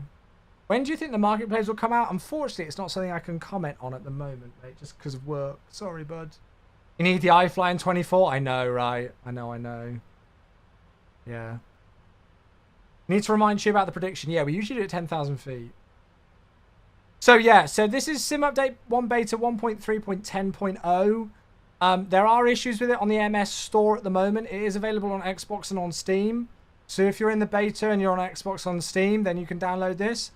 But MS Store, they're aware of it and they're investigating it as to why it's not working for that at the moment. But yeah, there's quite a lot in here. Quite a lot. I was just about to ask about the marketplace. Yeah, I'm sorry I can't talk more on it. Don't forget, folks, actually on that point, if you folks want to hear more about these kind of topics and like the big topics for the sim and everything, the next developer live stream is next Wednesday. So dev live stream on the MSFS official channel on Wednesday. Hey, Unrealistic, 25 months. Hello there. Thank you so much, mate. Good to see you. Goodness grief. AO is here on the YouTube. Hello. Thank you. Yes, Adam. So much better, right? Very well. How are you, mate?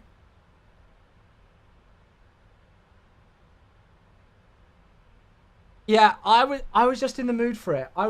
There was just something about the 777 today. I was just really in the mood for it. There's a new Just Planes video of the Etihad Cargo 777 on YouTube, and I was like, yep, I'm definitely gonna do that today, mate. Thank you. Yeah, I hope the internship's going well. Thank you for keeping the sub going all the same with the internship in the background and everything, mate, and popping in and saying hello. It's great to see you. Thank you, Unrealistic. Thank you.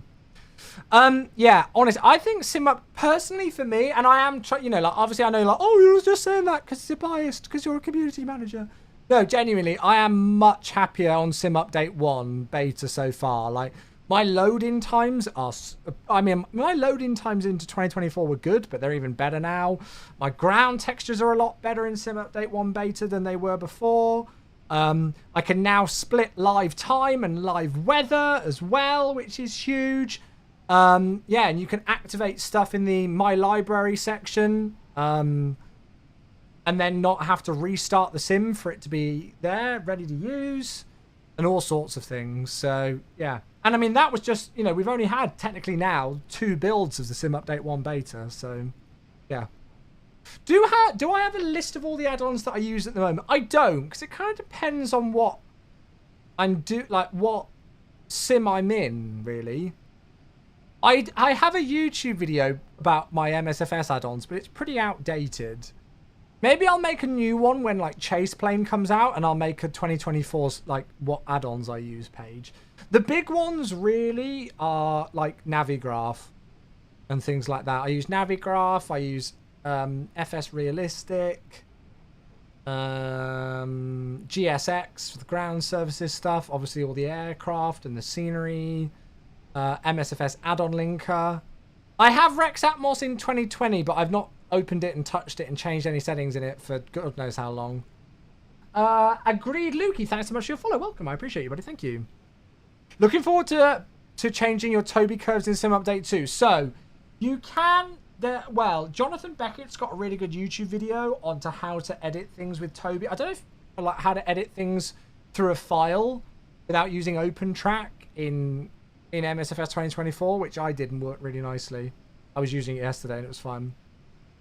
Not today, Alex. Not today, mate. I'm going to be finishing up after this one today. But to be fair, I've never done Milford Sound before, so that might tempt me in the future. Yeah, I know there's really good scenery for it, isn't there?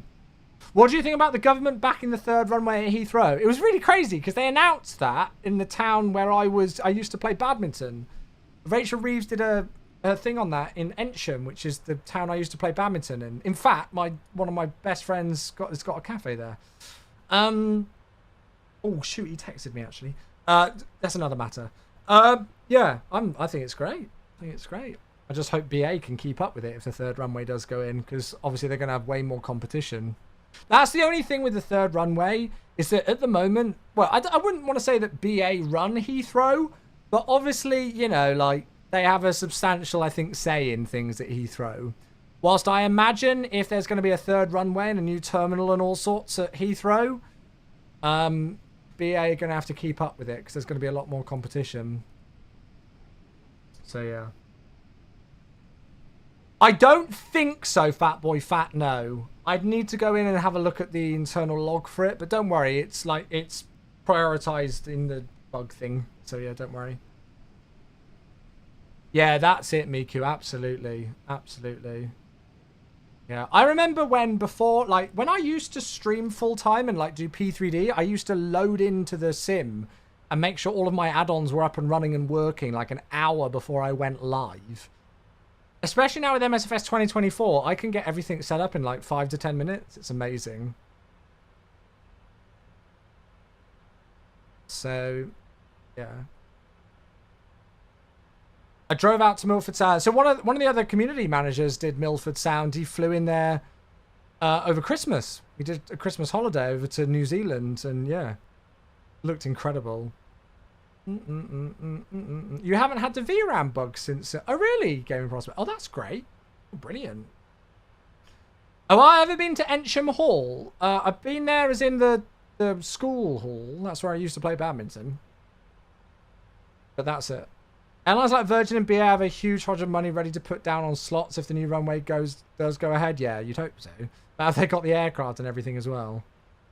What's the airtime? That's a great question. So, I haven't really put in an ETA or anything. So, we've been airborne 37 minutes, and it's saying we're going to be landing in about an hour and 15 minutes, but that's without an arrival programmed in. The flight time today that we were expecting was about 2 hours and 5 minutes, wasn't it? But that was with an extremely long arrival, wasn't it? Oh, no, maybe not. Ugh, that is not the arrival I want to do.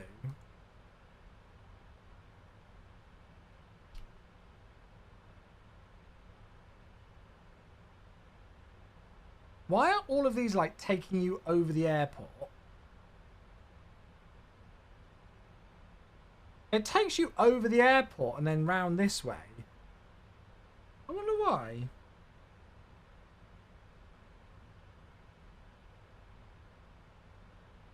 So I think we're landing 3-1 left today. We'd almost be tempted to just vector ourselves in if there's no ATC. Is that really the only one? So that is for the 1-3s. That's for the 1-3s. It would be more likely something like this, I think. Like the Etudo thingy-majiggy. Etudo to Itren. But, well, I think the real one even... What's the winds? 310 degrees, 4 knots. Yeah, there you go. I think even... Yeah, look, even the real one just got vectored off. I kind of feel like I'm just going to... We'll see. If there's any ATC, we'll obviously do it. But I might just put in an altitude at Etudo. What was the real one? The real one was there at 11,000 odd. Yeah, we could probably do it less than that. We could probably say like 10,000 at Etudo. Turn downwind and then go in like that. We'll see. We'll see. So we're doing 3-1 left today, I want to do. This car goes down here. So we want to go 3-1 left, vacate Echo 8, and then go in. You could see EasyJet going for Heathrow. Do you think? That'd be crazy. They approved the new concrete at Heathrow. Yeah. Yeah, it looks like it's going to go through. I think the thing is that what they're basically... Oh, God, look at that view down there. Holy moly. I think what this government are trying to put in is just like actually doing something instead of just talking about doing stuff. Because there's all sorts of infrastructure and things. They're talking about like a rail link between, you know, Oxford and Cambridge. because of the 2 great university hubs and all sorts of things like that. So I think this government are trying to make a point of doing things and not just saying that they're going to do stuff, but then it never happens. Arrival runways 31 right. Ugh. Alright, well, I'm hoping we can get in on a 3-1 left. Piccadilly line at Heathrow is a nightmare. Yeah, it's a pain, isn't it? It's a pain. 3-1 right at 224 Delta into Abu Dhabi. Okay. Oh, a bit of Duel of the Fates.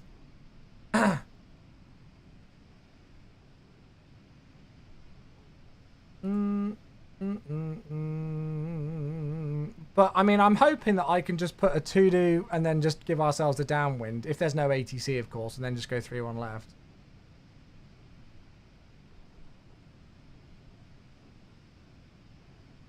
Three-one left has the nice downslope on for touchdown. Don't need a flare way too early. Better than an upslope, right? I still love how Spotify, when you listen to Star Wars music, has the lightsaber going across the like thing. What's our ETA? Well, we're actually just working that out now. I reckon. Well, yeah, I reckon we could safely say about another hour and 15 minutes or so. Bless you. So I reckon we go for about 20. Let's go for 20:35, shall we? And hopefully it'll be about then. So about an hour and 15-ish minutes is what we're going to say. We're only cruising at Mach 0.82, but we have got an absolutely stonking tailwind. And look at that. We've got a beautiful 90-knot tailwind, so that's pushing us along today. Need some IFE. Well, we could put on a video or something. I'm obviously playing some music and just chatting now, but we could put on a video or something for a bit. I joined at the right time with Duel of the Fates. Right, imagine. If people are like, Chewie, how the hell can you like Phantom Menace? Imagine being 4 years old, your first ever time at the cinema, and this is what you hear. Like 4 rows back.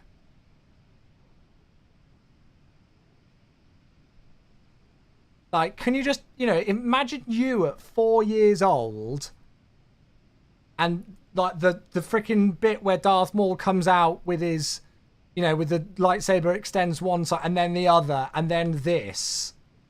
And that epic scene, the Duel of the Fates battle. I mean, come on. I've even got some, I've got, well, you folks know, I've got a Darth Maul shrine in my studio. Literally, I've got, to my left, Becca got me a, well, let me see if I can get it. Becca got me this. I've got a signed Ray Park, who played Darth Maul, picture. And then below it, I've got some custom signed Duel of the Fates artwork that was done at Star Wars Celebration 2 years ago. That's hanging up on the wall, though, so I can't get that down. And then I've got all sorts of Darth Maul stuff up on my shelves as well. Hey, Daz, 31 months. Hello, mate. Yeah, I've got all of it everywhere. Thank you very much, Daz. 31 months. Yeah, Roberta, because it's amazing, isn't it? It's so good. It's been like that for a few years. Daz, hello, mate. Over 2.5 years. How are you? Thank you for 31 months. You're a beauty. Appreciate you, mate. Yeah, it's a dead fly. Lovely. Ah. Thank you very much, buddy. Thank you, thank you.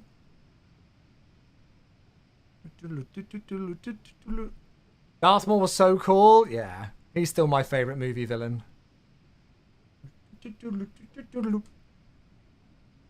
So good. So good. Yeah, I've got all sorts of Darth Maul stuff. I've got like Darth Maul, you know, like those Funko Pop things.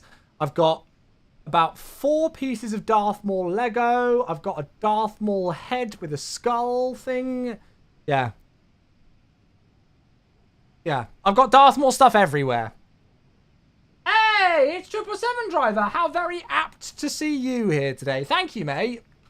I love it, Joe. Do it. Thank you very much. 42 months, 3.5 years. Hello, happy flying. Indeed, we are very happy flying when we're flying an Etihad cargo. Wait, don't tell me you and... Chat, Becca and my 10-year-old daughter have got a win in Fortnite. Yay! There we go. Oh, she's buzzing, even though she's ill. Bless her. My 10-year-old stepdaughter has got has got an ear infection. I hope that cheered her up a bit. I love it. Thank you, 777. 3.5 years, mate. I'm always in a good mood when I'm flying a 777, and especially when it's in an Etihad cargo livery as well. Yeah, luckily it's only an outer ear infection, but she's on some antibiotics, bless her, so she's had Becca there to care for her today. Her first ever game. That's amazing. I mean, there was probably quite a lot of bots then for that, but that's really good that then she had a great first experience. There we go. Start them young. Oi.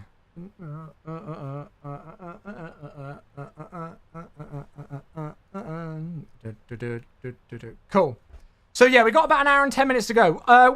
Should we go and find a video to watch for a bit? We've got time now. I think if we're going to watch a video, now's a good time. I don't know what, though. I don't know what. Yeah, she won fair and square. Oh! Oh! You could not have timed this any better. 7 minutes ago. Bluebird 757 January update.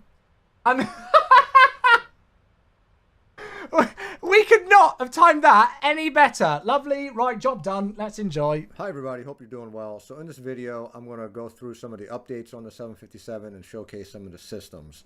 But first, I'll start off with some commentary. I'll put up an image here of our frequently asked questions, and I'm just going to go through a couple here. But is there a delay? Oh, I might need to look at that. If there is any public predictions or projections of a release date or timeline. Internally, we have a timeline. And I'll say that in the next few months, we're hoping to enter an early beta of the plane. I actually just sent out the NDAs to our beta testers, including the Bluebird team. There's going to be over 60 people involved in beta testing of this plane. There's going to be 3 stages of beta testing that we're going to go through before we're comfortable releasing this publicly. So when we're probably, from anywhere from 2 to 6 weeks, even maybe 2 months out from being 100% sure on a release date, that's when we'll announce it. I don't want to make any sort of predictions. The fact that they're talking about beta is great, though. It won't be the first quarter of this year, that's for sure. With regards to it will not be the first quarter of this year. That's a shame. But we'll have the A350 to tide us over. When will be initially released, we're going to focus on the 200 with the Rolls-Royce and Pratt & Whitney engines, and then the 300 will come soon after release as a free update. Wow, nice. For the 767, we'll show more previews of that at the Expo. I'm excited about that. But the focus right now is mostly on the 757 and the 787. Sorry, Fioiba. We don't have any news on that for quite some time. All right, guys. So here we are in the plane, in the flight deck. Basically cold and dark. Now you're going to notice, I'm going to point out a few things really quick here that you'll notice. Obviously these lights, we have not hooked these up yet, these annunciators, so they're going to be constantly on right now. Some other anomalies here in the windshield. So I'm pointing these out because this is still a work in progress. I want everybody to know. This is probably going to be our last video that we This is for MSFS, this aircraft will be. Work in progress things. I think the next video, whenever that may be, we want the plane to be a little bit more complete. I totally understand it's always a risk showing the plane in this stage because people are going to notice stuff and think that, oh, we missed it or something. But this is right now in an early alpha stage right now. So there's going to be anomalies and bugs, and we're well aware of that. So I just want to make that clear, guys, while we go through this video. Now, I'll show you the EFB here. There's certain things I can't show. I've been sworn to secrecy. But we have, for example, I can't show the entire. It'll be PC, and then I said on the last FAQ bit Xbox as well. This is a debugging tool for us that we use to make sure that the systems are working properly. And for example, if I go here and I go and click on the fuel, this is the fuel page. Right now, it's saying that this fuel pump is not actually running. It's just saying it's online because of the external power is connected. But if I go back.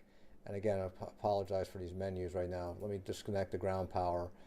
Okay, so now we go back into the fuel. Okay, so you see that there's no fuel system pumps that are online right now.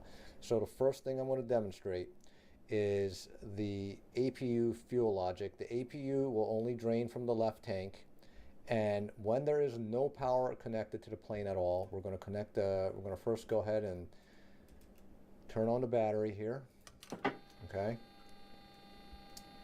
And then when we go through the APU, and I'll kind of give a summary list of the features that have been programmed into the APU. What I want to remind everybody is that we're using schematic diagrams to program these systems, okay? This goes well beyond an FCOM or maintenance manual. This really gets into the deep functioning. So this is a really good point. I'm just going to pause it here for a second. Loads of people say like, hey, I've got access to an A380 FCOM. Why didn't we get an A380 earlier? Believe me, that is not it. He uses a good word there, schematic documents. It's what a lot of developers will use to really get into the... It's literally the stuff that the aircraft manufacturer like write down how the aircraft has been made. It's not like an FCOM or a QRH. So the schematic documentation is what you want, and sometimes they can be really difficult to get a hold of. Various systems. That's why it's taken us so long here, guys. But it's going to be worth it, I promise. But let's start out with this. Okay, so we have the battery connected. There's no external power right now. It's not available. And I'm going to go ahead, again, looking at the fuel pumps here. There's a dedicated DC fuel pump in this situation that's going to start when we start the APU. So the APU is going to go through its little bite test. It's got, I guess it's that's it, Prospect. You see the fault and the run. These are not just lights that show up. It's going through a test here. Okay, once that test is successful, you're going to see that the DC pump here is kicking on. I hope they leave these in. Well, it's already spooling up. Oh! God, give us a warning before you show off that much. Holy moly. Oh, awesome, Boulder. Perfect. I'm glad it's worked, mate. Yeah.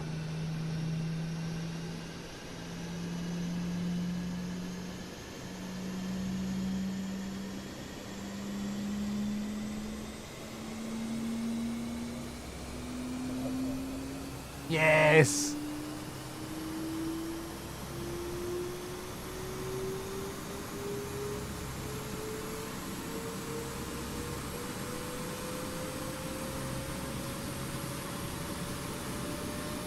All right, so now what happened here, I should have switched over a little sooner, but now the DC pump kicks off, okay, once it gets AC power, and it's going to run through the forward left pump.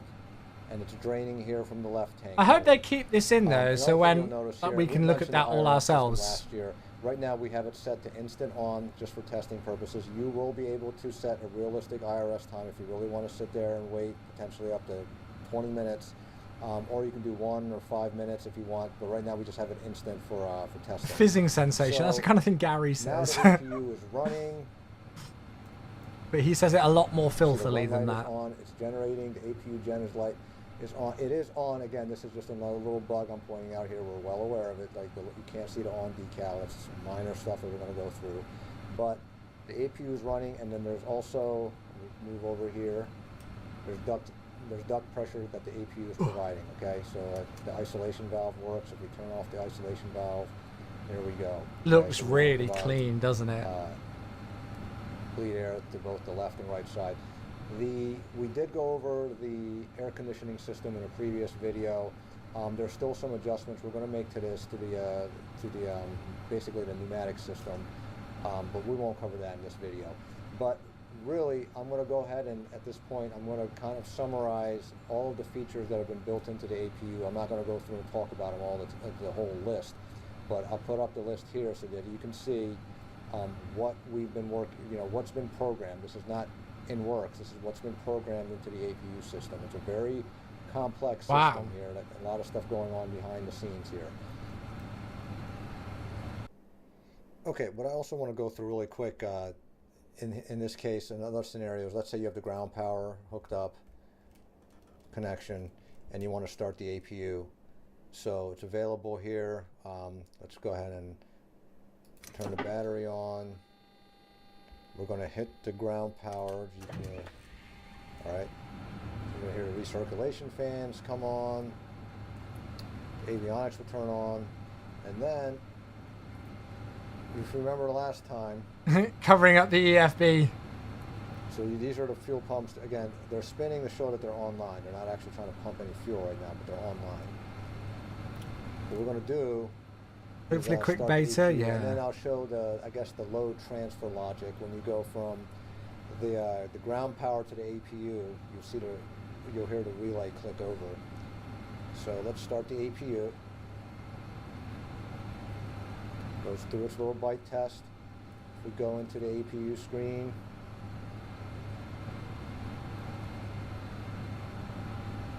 Okay, you see it's starting to spool up, which is also what we're showing in our debug here, right?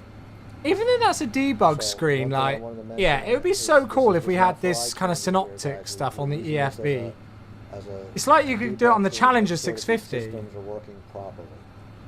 All right, now you see the APU is available. The run light's on. The APU gen light is pushed in. Again, I know the decal will fix that. So what will happen right now is if I switch off the external power, you see what happens there is That's so cool. I love that. the relay, the source changes, so you'll see just an instant flicker. I know, of Boulder. the I wish a APU lot of those lights devs would as as well, it but switches on to the APU generator. it's over 4 years in now, mate. Yeah, that's a function of the electrical system. they've The got no electrical interest. system is really alive in the background. There's a lot of stuff They going could have on. made a We lot of really want this money. whole thing to feel alive. So it's really neat to see this kind of stuff. And It's made a called lot of people schematics. happy. Okay, so now in this segment, I'm just going to go through the hydraulic system. I'm going to put up a list of the features of the hydraulic system There's here. loads so of just for a X-Plane summary, devs who have I don't know never if I'm gonna done go through anything all for of this, MSFS, But first thing you'll notice, we're cold and dark. who we'd love to see in MSFS, You like hot can start and things. move the rudder pedals, the control column, the yoke, but it's not going to move the control surfaces. So if you're outside and you're trying to move the control surfaces, you're not going to be able to do that right now because there's no hydraulic power. Okay. And you guys notice here, I'm Miku, using, apparently that's what they base call it install in their flight sim. Discord I had to server. install my flight simulator, so I need to get my FS traffic and all that stuff installed. Apparently it's just a that'll be later, breeding so place for toxicity apologies for that the kind of stuff. ugly standard AI in flight sim. Okay, so now what I'm going to do is I'm going to go ahead and start up the APU. We'll power up the hydraulic system. All right, now that the APU is running, The default 787 is we'll pretty actually good, come Trader, honestly. online. I really think it is when the aircraft and avionics update came out. 3 hydraulic pumps are powered, and we're going to have some randomness to these numbers right now. I mean, we're still working on the hydraulic system. It's almost done, but these numbers are not always going to be the same here, so don't worry about that. What I'll do right now is, well, if we go outside the plane, now the control surfaces are working, of course.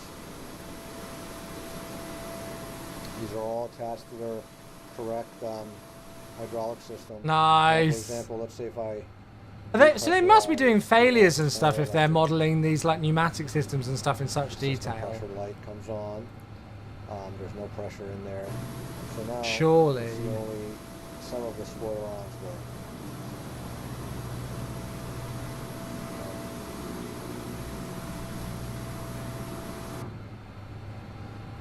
All right.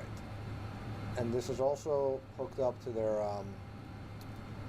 respective circuit breakers. Now we know pilots don't use circuit breakers, guys, but we've talked about this before as well, that we want to really have a deeply simulated electrical system.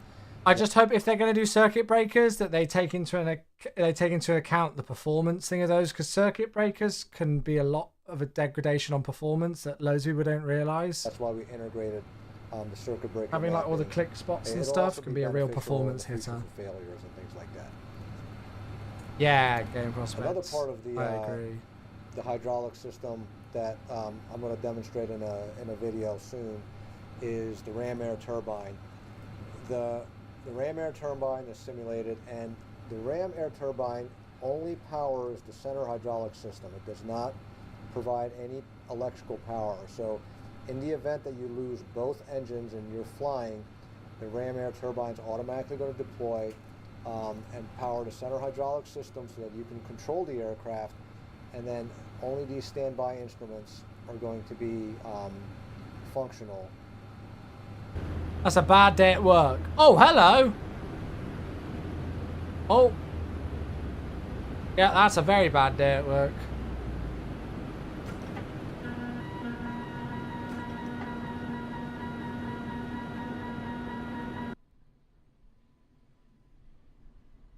That is a very bad day at work. Oh, it's a mop of it. Yeah, that is just like me in the C-17. Typical flight simmer of clicking buttons. Just clicking buttons. It's amazing, isn't it, Miranda? It's so good. The fuel system, guys, and again, I'm not going to go into everything because I'm probably not going to explain it the best way, but all of the fuel system logic is there. If you don't have the correct buttons pressed, you're going to see a fuel config light, and let me see if I mess around with this right now. This is why I have the pilots to see, like, you know, the center. If I don't have the center pumps online, it's going to give me a fuel config message. This is all, again, based on the schematic diagrams of how the actual airplane works. And I'll go through and give a little summary. Of course, I'll post a little summary of the fuel system.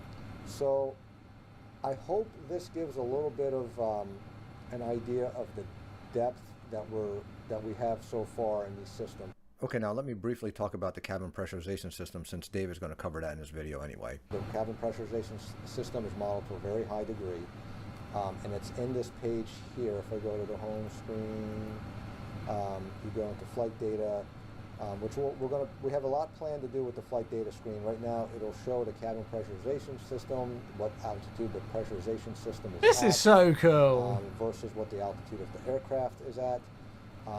You have the ability to go into 2 auto modes and 1 manual mode. You can select your landing altitude at the That looks airport. really clean, doesn't it? That just the animation of it complete range, switching. the outflow valve, which is located at the rear of the aircraft.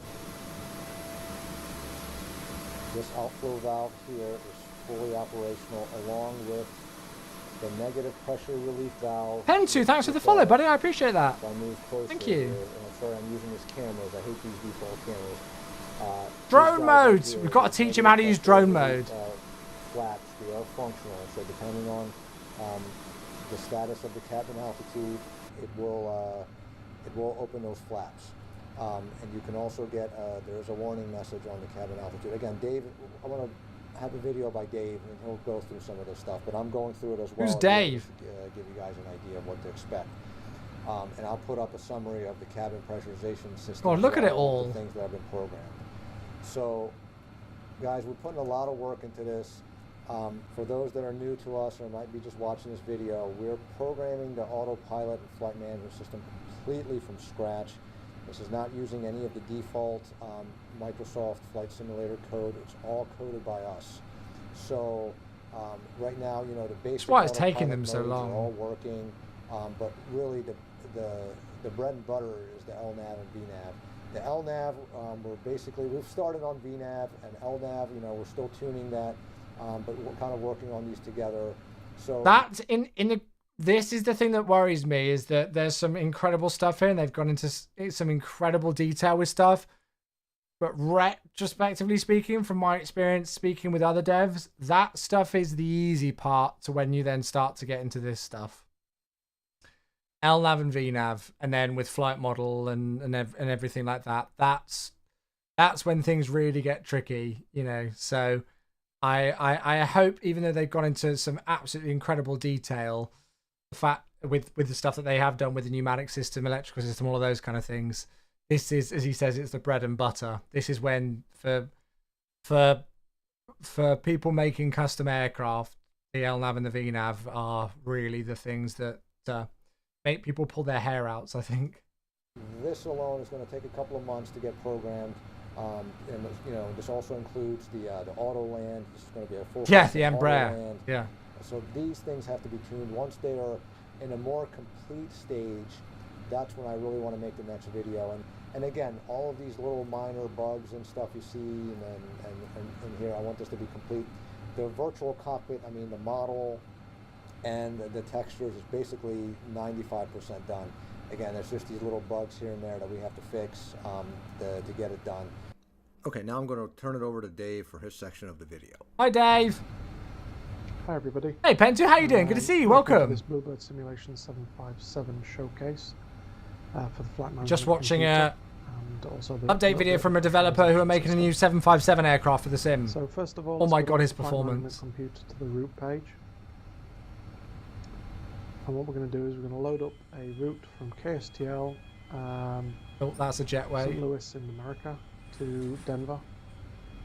We're going to use ACARS, which will actually integrate with SimBrief to go and load up your most recent flight plan. There it is! So what we'll do is we'll choose Request Send here. He's only put in the departure. Oh, I guess because he's just going to do the most recent flight plan, so it'll uplink it anyway. So this will go and retrieve your most recent flight plan, and it will offer to either load or purge the flight plan. What does purge do? In this case, we'll load it. I don't think I've ever clicked the button. So from the flight plan, we'll load the origin and the destination, plus your flight number as well. The runway and any departure and arrival you will have to choose yourself using the flight management computer. I get We'll go to the that. departure page. And we've But got, why would you full ever selection of all select the it? runways. Oh, it just and clears the, it out. Ah, departure. okay. And once you've selected a departure, you'll then be given I the don't know why you'd ever option of choosing use a it transition.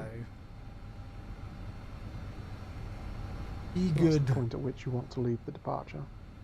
We'll just activate the route here.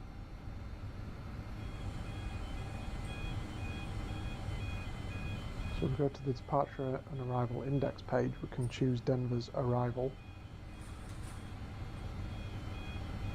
It's the wrong flight. Ah, okay, I see.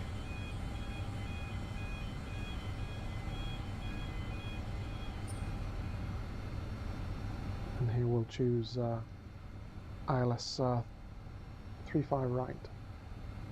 And then we'll choose a transition for the approach. We'll choose Pearl here. And then we'll choose a star arrival along with a transition. So as we fly the route, we'll transition into the star, and then we'll transition into the approach. So now we'll just go through and have a little look at some of the waypoints that are on the way. Got an altitude waypoint here of 1120 feet. I'm guessing they're going to use Navigraph nav data then, And straight not over the to default PO data.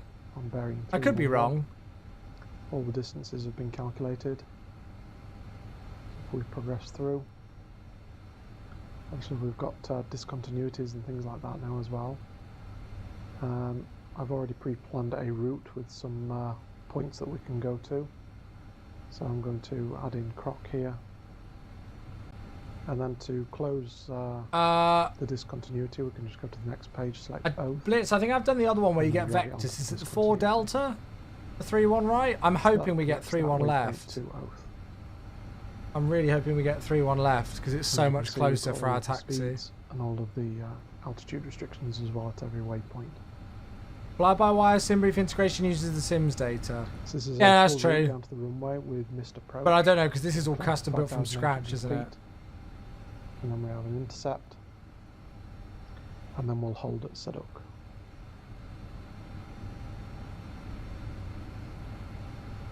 Also, it's got all the go-around stuff there, We'll nice as execute well. that now.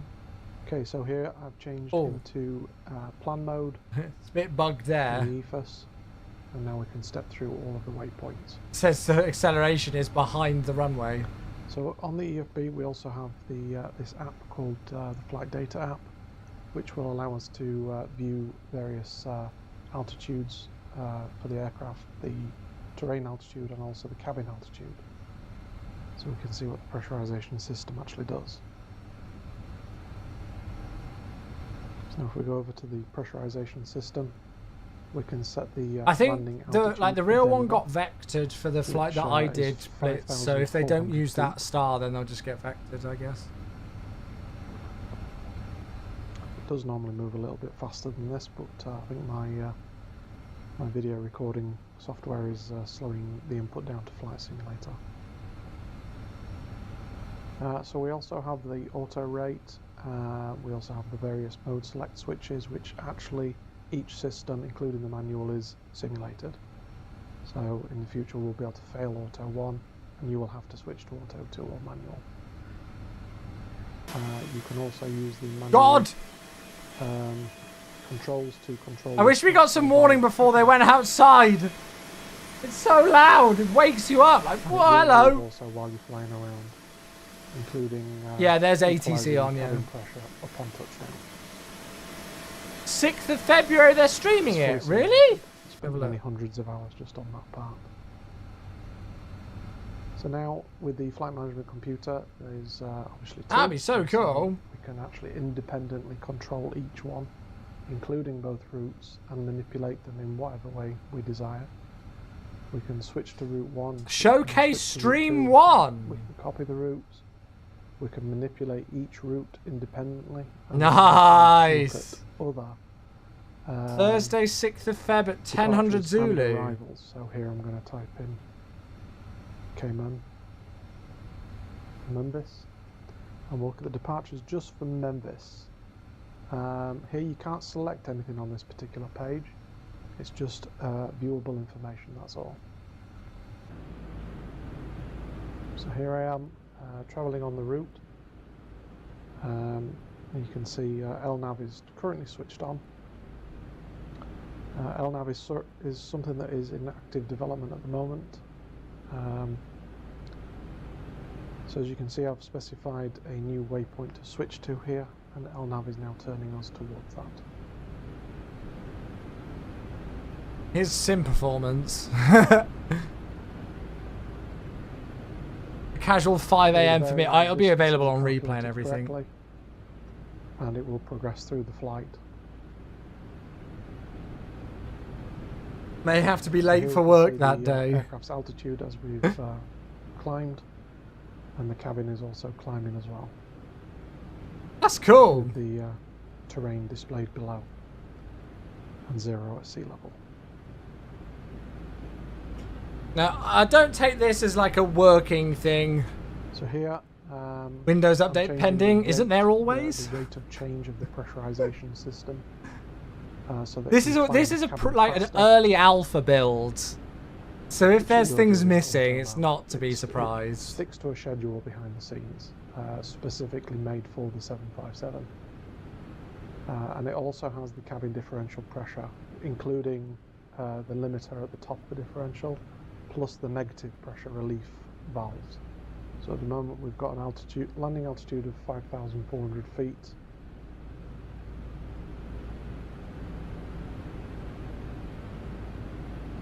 Here we progressed on with the flight. We can see that we're nearing the upper limit of the differential. We haven't quite hit the differential, the limiter just yet. I love it. We've got so much cool stuff going on. Cruising at, and the requested altitude. That's clever, that, isn't it? I like that. Feet, then we won't hit that limiter. Because if we did, then the cabin would be forced to climb with the aircraft, because the differential would be too much. I'm hoping we just get vectored for 3-1 left. In fact, when we speak to radar, if they're online still, I might request it. So to show the oh, nice squawk mode. Release valves working, I'd be fit to Manchester. I'm going to climb the cabin altitude to 10,000 feet. Diego's here. Hello. Sorry if I'm missing messages. Chat. I'm trying to catch up with everything. Cabin altitude warning light as well, because the cabin is not allowed to go too high. Otherwise, everybody would be suffering oxygen problems in the cabin. A good bit of hypoxia.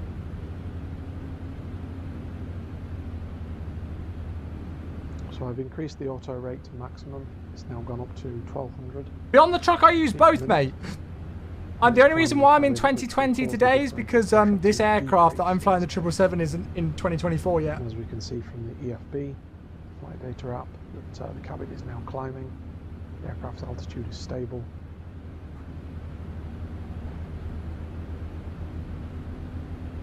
There's a cabin out warning. Nice.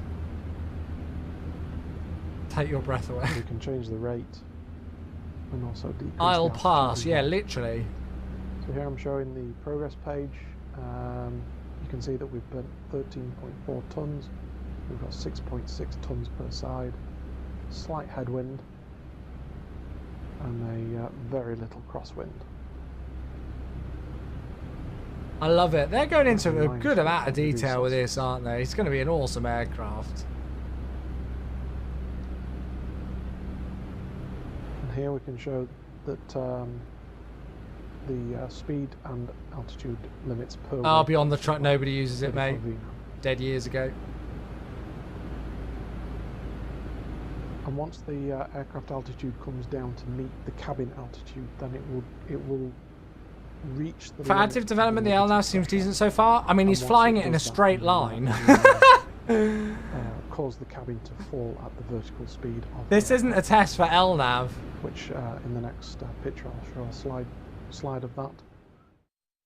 And in this slideshow you can see that as the aircraft's altitude descends, it eventually meets the cabin's altitude, and then in the center it goes into a certain amount of negative pressure differential, and then it starts to descend with the aircraft's vertical speed.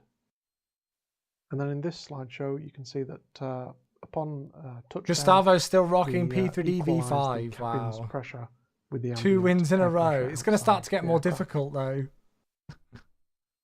You'll And then I'll stop pass it playing back to against all the Shervin. bots and Thanks for joining things, because when the accounts get Thanks, Dave. higher That was MMR. great. So I hope this video was informative. It's longer than I expected, and also took several days to make and several takes. So you notice in certain areas it was fragmented. But I On the really truck, just wanted to get as much I'll speak more information about as it in a we moment. could. I'll just finish this video. But again, it was longer than I thought. What makes this video really different than from our, than our previous videos is that certain areas are finally ready for beta and other systems are coming together. So it's really nice to finally see that. We're working hard to make sure that the code is optimized through our various debugging tools, and the team didn't want me to show all the debugging tools. I just showed you the fuel system and part of the electrical system as well, debugging tools. But we have other tools to help with the performance to make sure that no system is taking up too many frames. It's really important to us is to make sure that this is optimized. Now, if you've stuck around this long, what I want to do is just go through some extra updates. I'll start off with the virtual cabin. It's finally in the texture shop. In the next 4 to 6 weeks, it'll be ready to merge onto the model. We're going to have 2 versions of the cabin based on the exit door configurations of the 757. We're not going to do any extra cabin work for different airlines and things like that, maybe after release, but at this point, we're just going to stick with the 2 versions. Yeah, The anti-faff landing it. gear is finally getting textured, and that should be done in the next couple of weeks. It's looking great. This is in Substance Painter. The ram air turbine, this is the model here. Obviously, what you saw in the video was just a mock-up for testing. So Hey, this is what the Vortex, model of the thanks for ram air turbine should 14. look like, very detailed, a little too detailed, I Oh, would say. God, but, hey, hitting we myself love in the head. details. And finally, with regards to the 757, we showcased some previews of the cargo expansion. Thank or you so cargo much, version, bud.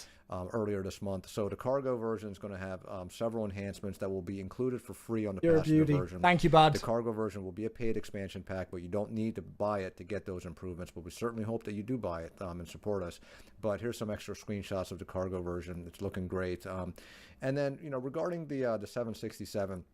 We announced this 2 years ago, but at any given time, there's no more than 2 people working on it.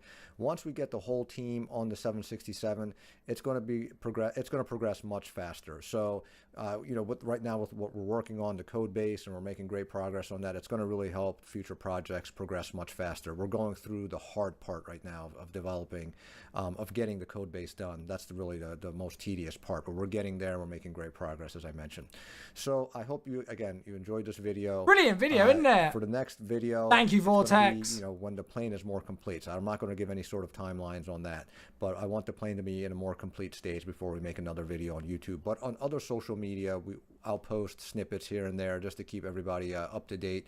Facebook and Instagram. Right, we'll finish it there. Brilliant. Well, that was great. Look at that. We said, what videos should we watch to keep us occupied during cruise? And there it was. Very promising indeed. Yeah, as I say, they've got the hard part to come now with the fact that they've got to do all the LNAV and VNAV stuff. But I mean, they seem to be smashing it. So beyond the truck, back to your thing. If you're currently on P3D or you're looking to upgrade and you're like 2020, 2024, what do I go for? The great question is that both are available on something called Game Pass. So I'm assuming you're on PC. You can get PC Game Pass. You want the ultimate subscription to that to get both. And you can get like a really cheap trial for that for like a couple of months. There are various outlets where you can get like a trial period for them, and you could download both and give them a go. If you're on a previous sim, you started on FSX and then P3D and things, and you're coming to Microsoft Flight Sim.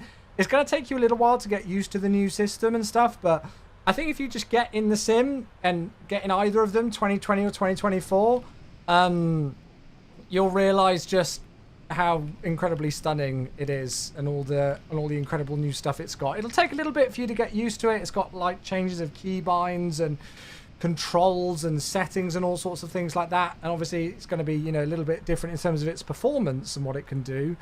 But yeah, like once you get used to the sim, you'll never look back again. I can tell you that much, mate. So yeah, you could give both a try depending on what you want to do. Like I'm still in 2020 for aircraft that aren't in 2024 yet, but once those aircraft come out for 2024, I'll switch over to that sim. So there we go.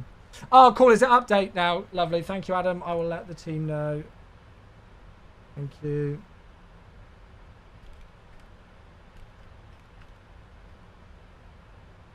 I'll test it myself later as well. Cool. Good. Right, chat. We've not got long to go, so I am going to get us prepped. So I'm gonna put it. If you don't put it in there, you won't get it. I'm gonna put an ILS-31 left on an Etihad 4 Delta arrival and just hope that we get it today. And hope that we get it. That's what I'm gonna put in for there. So that's saying an ETA of 840 Zulu. I'm hoping ATC might vet us and give us a bit early. There's not much traffic inbound. So we have got 11.7 tons of fuel. We're going to be landing with 9-ish. So we're going to take away 2.7-ish. So it's going to be 241, 240.8. So about 240.8 for our landing today. That's going to be a flap 30 143. Flap 30 143 today is what we'll go. You mean straight towards 20? Yeah, you got the Quest 3 now? Yeah. And was using PMDG. So the PMDG stuff isn't in 2024 just yet. But there's a new sim update for 2024 that's in the works right now. And it's allowing PMDG to get their stuff going. And they're saying that it's that it's looking optimistic for them. So hopefully we'll have their stuff officially supported in 2024 soon, yeah. Yeah, we'll do landing rate predictions, yeah. If I save up for the A350 or should I get the Phoenix? Oh, that's a tricky one. It depends if you want to do more long haul or short haul, or you prefer heavy aircraft or short ones. Right, so it's saying arrival 31 right. We're going to ask for 31 left. Temperature 20, dew point 13, cav okay. Wind straight down the runway at 4 knots, QNH 1017. So we've really not got any excuse to mess this one up today. It's beautiful. Transition level is flight level 150 for this. 150 set. We want to, if we can, vacate earlier rather than later, and especially if we're on 3-1 right. So I'm going to go to brake level 3 today. And then what I'm going to do in the charts is I'm going to put in 3-1 left and 3-1 right. So if we get denied 3-1 left, we can look at the minima for 3-1 right. But the minima for 3-1 left is 283. And you know what? I'm going to do it via here because it's much less faff. Type in 283. There we go. That's the cheat method of how you do it. Cool. So we've got a baro minimum of 283 for hopefully the ILS-31 left. QNH 1017 on landing. Auto brake level 3. And we've got the arrival. Oh, God! Subs! Ah! Thank you very much indeed. Wow, goodness gracious. Kieran gifting 5 subs. Hey, thank you, mate. 5 gifted subs, thank you. 5 going to Green Dot, Joey, DeCanco, Jerry Very, and Nope.com. I absolutely recognise some of those names on there. Thank you very, very much indeed. Oh, we've got more music coming through of Star Wars to celebrate, apparently. Kieran, dude, thank you for the 5 gifted. Chat, come on. A 5 bomb out of nowhere. You know what to do. Get some loving. Thank you, mate. Thank you, thank you, thank you. Holy, today the support has been unreal.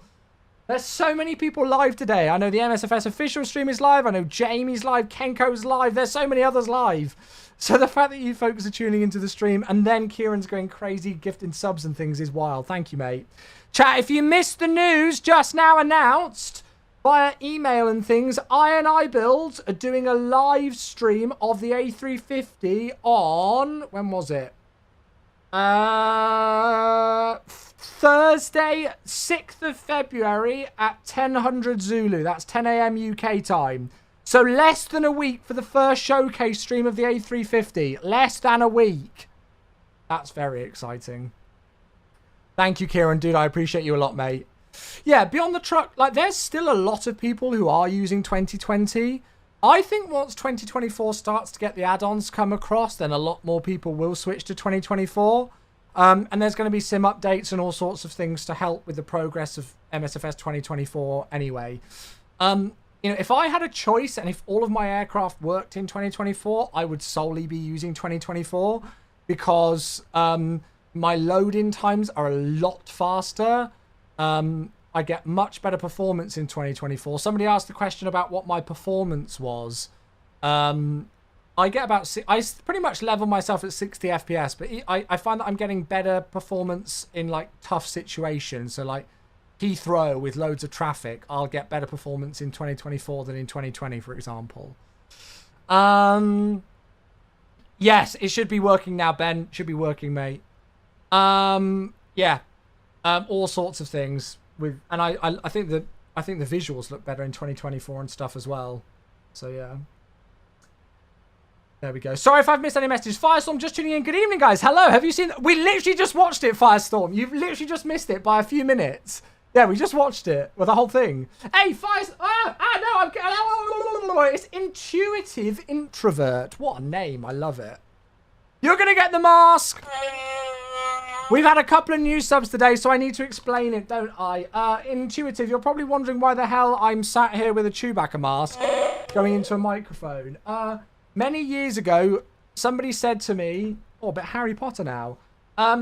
Somebody said to me that you should make a Chewbacca sound whenever somebody subscribes to your channel. And I said I can't make a Chewbacca sound. I just sound like a very depressed owl, which I do when I try and make a Chewbacca roar. So there was a meme, like a viral video on Facebook where somebody bought one of these, like this American woman bought one of these masks and sat in her car and just started laughing at it whilst wearing it. You probably remember it. It went really viral. And so I just bought one. So now whenever anybody subs to the channel, give them a little mask roll. Thank you very much for the sub. Welcome with the Prime. And again, with those 5, I hope those 5 enjoy the sub. Thank you, everybody. You're having the day off for that. Absolutely, mate. Absolutely. I was going to be late, but I've just decided I'm not turning up. That's hilarious. That's hilarious. He's denied me 3-1 left. No way. Really? Why? There's no traffic. Why? There's 1 aircraft on the ground and there's 2 inbound. What? Come on.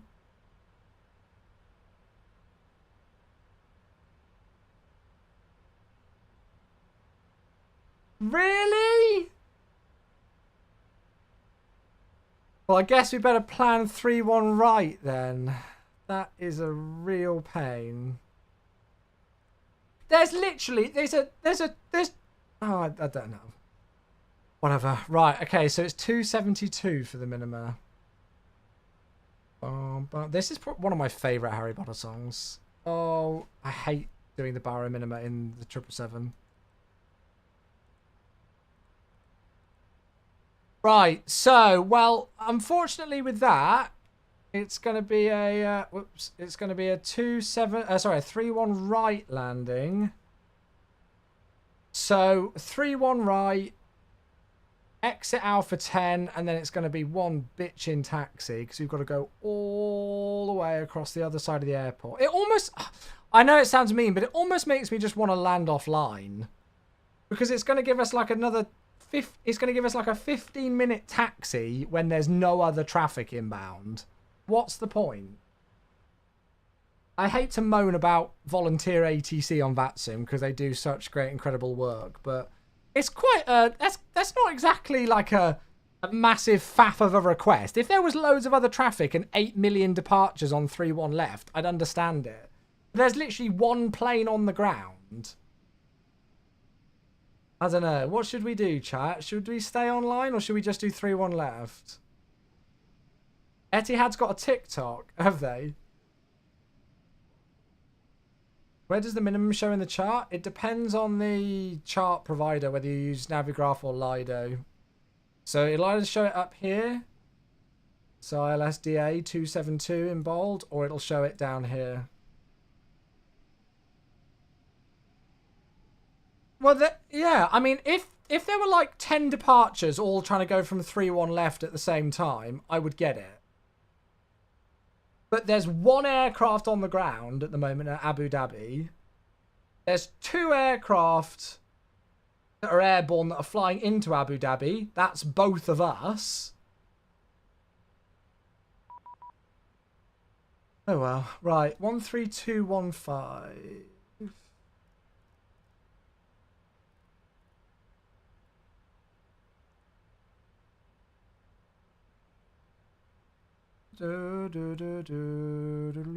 I know I feel like a bit of an asshole just moaning about it like that, but I mean, come on. It's not exactly a big request. Right, who are we speaking to again? UAE. UAE, good evening. Etihad 604, flight level 350, inbound SROM. 10 points for Gryffindor. You identified, maintain flight level 350, cleared Atudo for Delta arrival, expect the ILS 31 right. I know you're going to say no, but any chance of 3-1 left when the airport's so quiet would be great. But pseudo 4 Delta, 3-1 right, Etihad 604. I'm going to ask it. Right. That was just a no.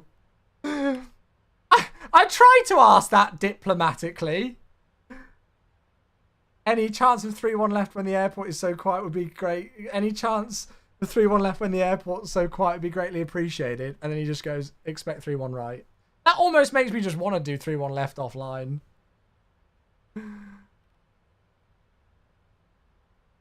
I don't know why I'm resetting that. Right, descent checklist. Emirates 905, monitor advisory 122.8. Right, recall is checked. Notes, no notes in the lower section here. Order break, level 3, landing data, VREF 143. Good day. Minimums are 272 for the ILS 31 right, and the approach briefing is complete. I've not really looked at the star, but... So it's a Tudo, max 250 above 12, 16 nautical miles, then a 2 go below 9, and then Tonki. Could just take us on a downwind here and shove us in there, but alright. No, it's not closed because they're using it for departures on the ATIS.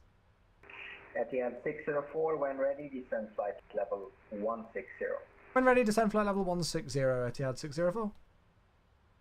What's the route? Hayden, we are flying from Jeddah to Abu Dhabi today in the Etihad Cargo PMDG 777. Cheers.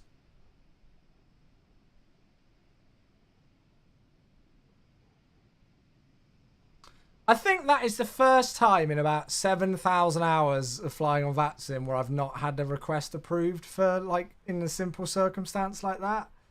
If it's, like, too busy and there's, like, loads of traffic and things, I get it. Like, I'm more than happy to help out, and I'd rather extend my route if it's going to, you know, or slow down or whatever to help ATC if it's busy, but... It's an international airport with 2 massive runways. There's 1 departure. There's 2 arrivals, both of us flying together. And we're being denied a 3-1 left. Phil, we're in 2020.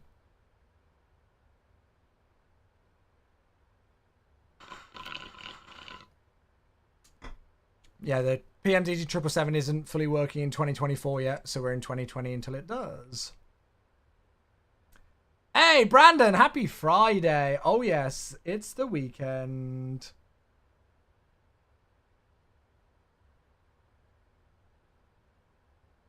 Oh, really? The ground texture bleeding through is fixed in the patch. Nice. Is it in the patch notes?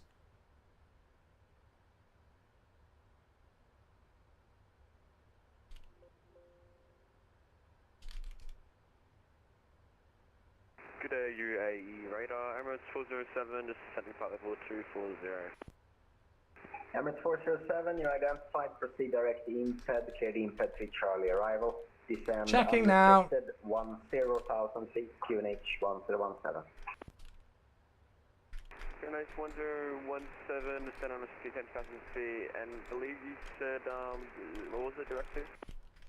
Emirates 407, proceed direct. Imped, cleared Imped 3 Charlie arrival. Descend 10,000, 10,000 feet. Imped, Imped for Charlie arrival, Emirates 407, cheers. I've asked the question.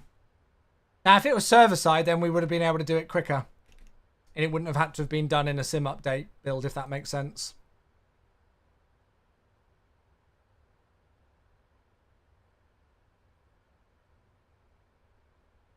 Just declare an emergency and request 3-1 left. It almost, I don't know, just hearing about the expect 3-1 right, it just makes me want to log off.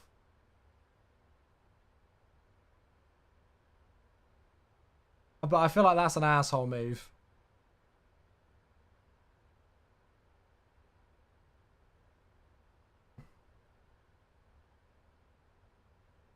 Will they fix the brake issue? Can you be more specific? Sasha asked, do I drive? Yeah, God, when did I pass my driving test? 13 years ago? 14 years ago?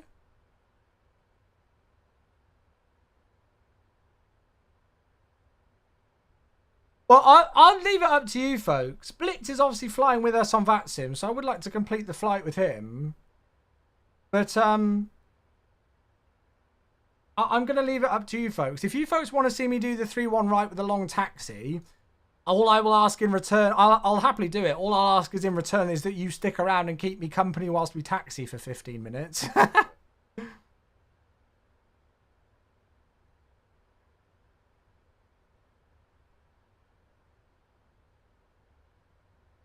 Shall I taxi at like 50 knots?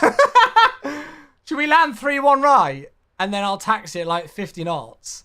I wonder if he even realises that we're cargo.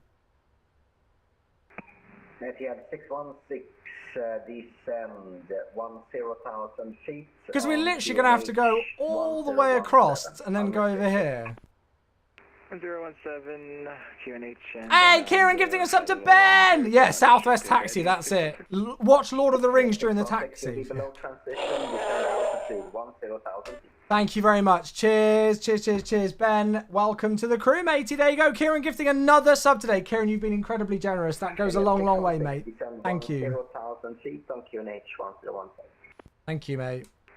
Sorry, I don't know if you pressed the right button. That's what we just said, though. QNH 1017, going down to flight level 100, Etihad 616. Yeah, so flight levels and altitudes aren't interchangeable.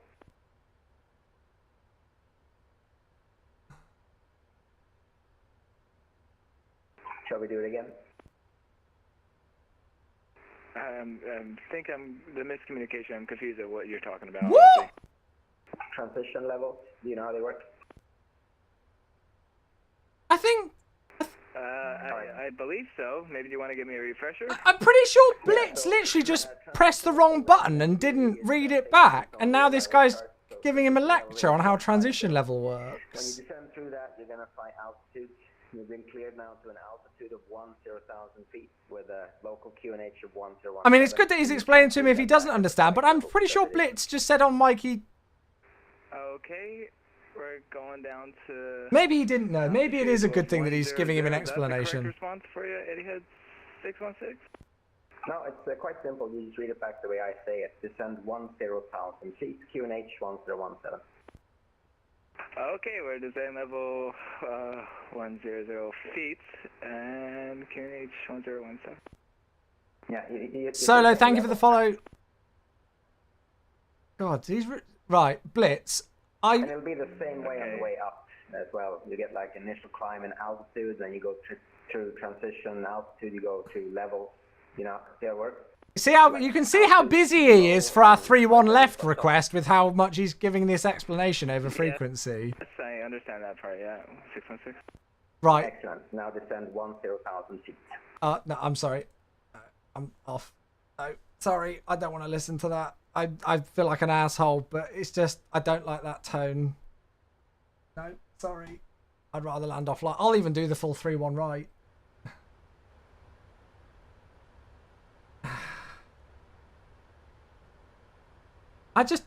I don't know. Right, okay, I can understand it, like, if Blitz hasn't read it back correctly, and he's just trying to explain it to him, but it just sounded condescending there, and then he was like, right, now descend flight level, now descend 100. And it's just like, oh, come on, man. We're on a virtual network with virtual planes flying in a flight simulator, welcoming in the weekend. So, Blitz, I don't know if you did say it right, because I didn't hear the first one, because I was probably speaking and listening to music. Essentially, what he gave you is he gave you a descent through the transition level, and so then he'll give you the local QNH reading with that. So if you then don't read that back, they'll probably request it again. So I'm guessing that's why he explained it to you, but I didn't really think the tone that he said it was exactly a great way of saying it. And then at the end there, just to say expect. So I don't really want to have that on my live stream, if I'm honest.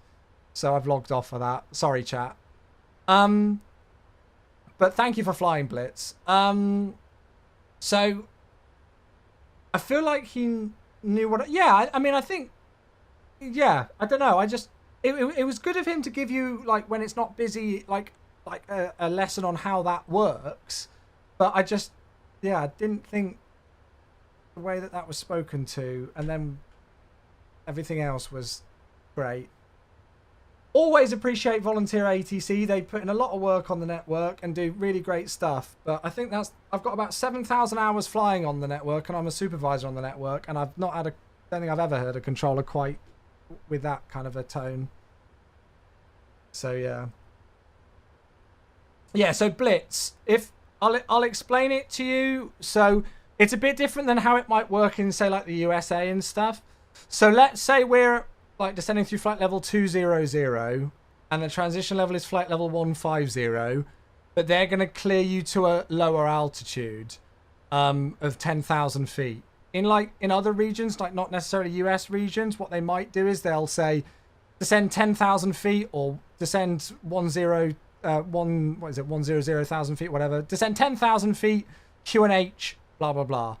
And so that would then clear you down below this transition level, and they would give you the local QNH, which you could then set. I know usually in like the US, you wait until you get to 18,000 feet or flight level 180 to then change, right? But it's different.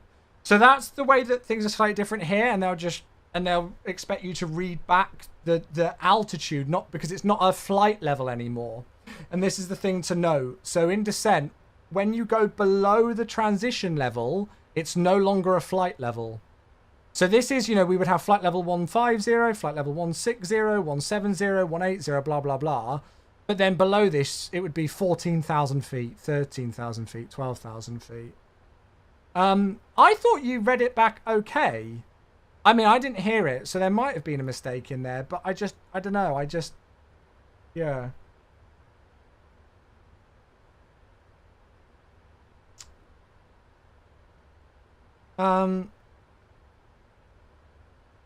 I think even if he didn't read the level back and he just said, oh, can you just confirm? Like, all you needed to do there is if Blitz read it wrong and just said descend level 100, just go, oh, can you confirm the QNH 1017, please? And then he would have read it back. Job done.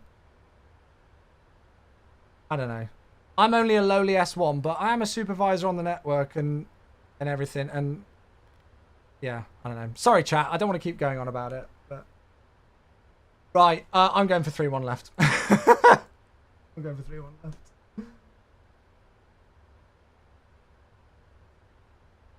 Yeah, just confirm 10,000 feet on 1017. That's it, isn't it? Right. Cool. Yeah, never mind. We land 3-1 left, yeah. Right, so it's 283. Sorry, chat. I don't like my live streams to become a toxicity bitter fest or anything like that. So we'll move on, and I won't speak on it again now. So I apologise. We like to have the good vibes here and keep things fun and everything, but I also don't really see those kind of things happen very often. So when they do, it's a bit like, what the heck? So I appreciate you all for for understanding. Hey, let's move it on to... no, Blitz, you don't need to apologise at all, mate. You've got nothing to apologise for. Nothing at all. Clemst, let's move on to more exciting things with Clemst and a 25-month sub. Thank you. That's incredibly kind of you, mate. Thank you for the 25 months. Thank you, chat. Thank you, Clem, Stephen. Thank you, mate. Thank you, thank you, thank you. I appreciate you, buddy. First time I flew in Europe where you had to read back Q&H, I didn't. Yeah, I mean, like, it's not difficult to make a mistake with those kind of things when you fly in different regions. Absolutely not. But I just think there's a way of doing it. And then when we both... Well, I don't know. You guys might disagree, but I thought we asked quite politely for 3-1 left. And then it's just, expect 3-1 right. They're like, all right, mate, we're on VATSIM. There's 3 planes in your airspace.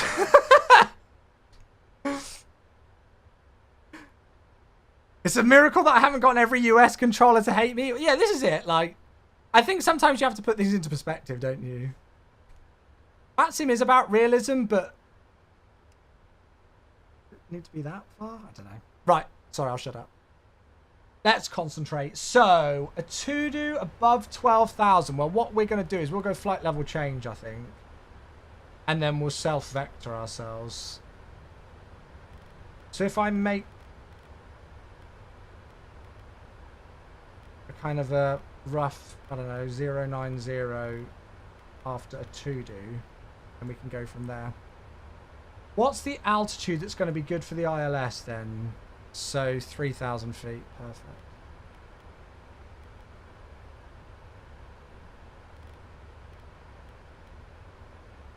Oh yeah, no, we're fine with that. Good. Right. All good. We'll get. Don't let me forget to do predictions soon, chat. Don't let me forget. Don't let me forget to do predictions. Right. Let's take the heading. I'll probably make an absolute mockery of the vectors now. Of my self-vectoring here. I'll probably do a shocking job of it.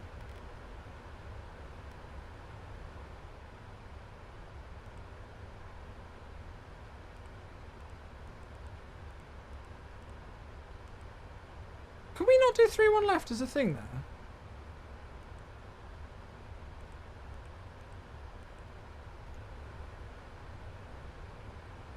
Okay, so oh, that's a massive lag spike. Hello?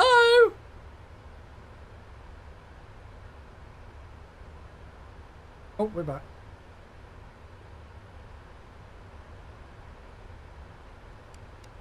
Fear not, we're back. Right, we're actually going to have to go for like a full downwind here, I think. Like 130-ish.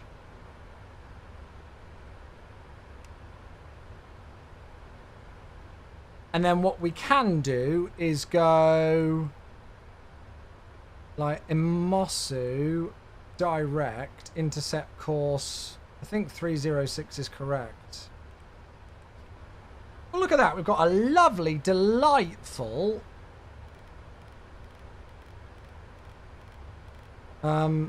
extended center line now. And let's give it a bit of a push with the descent. Right, let's do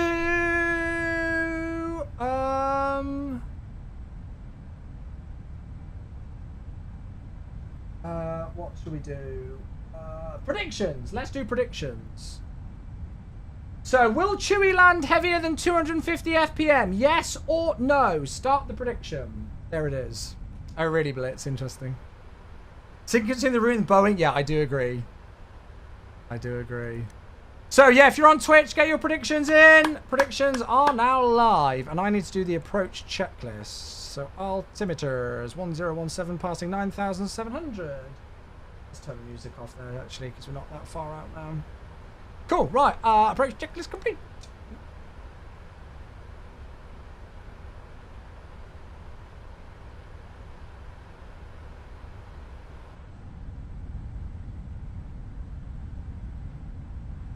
So there's the airport. We can see the Yas Island over there. We're down to 600 points. Uh-oh.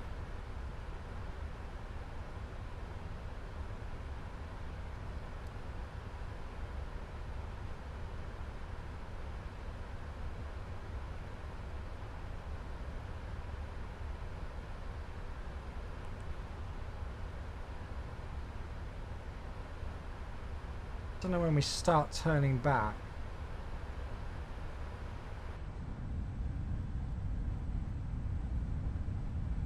Yes, in a moment. Do you reckon now? Ah, screw it. Let's see if we can make it.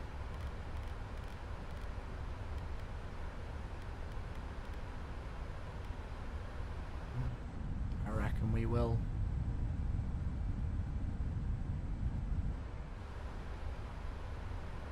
I reckon we will.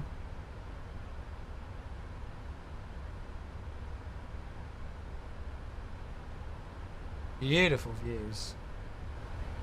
Right, 50k on a butter, Roger.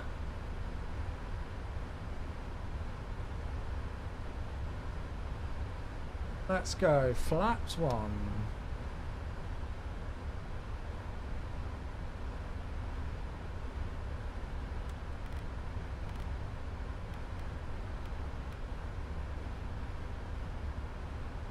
Have I pushed us too high here? This could be close. I could have extended that a little bit. Oh no, we're just above the glide. So if I just keep us rocking and rolling there, that should be fine. Nice, we timed that turning well.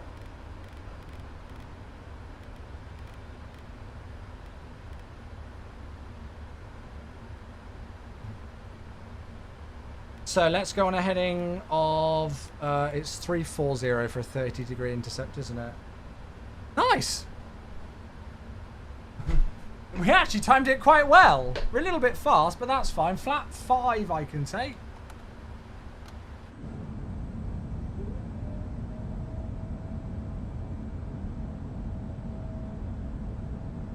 Altitude-wise, we're fine. Just where we want to be.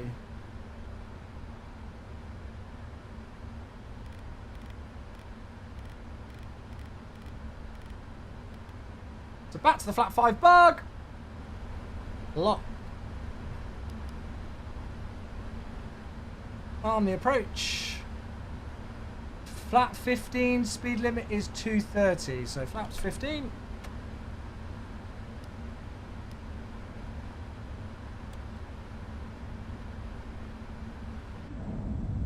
I think we've done alright there. Feels like we're in DCS, I know, right? Oh god, the Six Nations is on. Well, that's looking really tidy, actually. Speed coming back through 200 knots with 12 miles to run. Flaps 15's out. Localizer glide slope is captured. Go around altitude is 4,000 feet. Nice. I think we did alright there in the end. Right, we'll pause the alerts. Get your predictions in. This is the last landing of the week.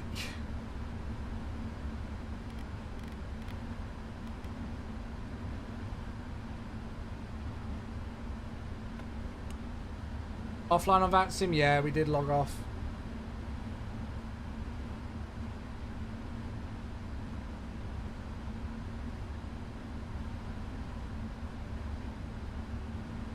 Speed's looking perfect.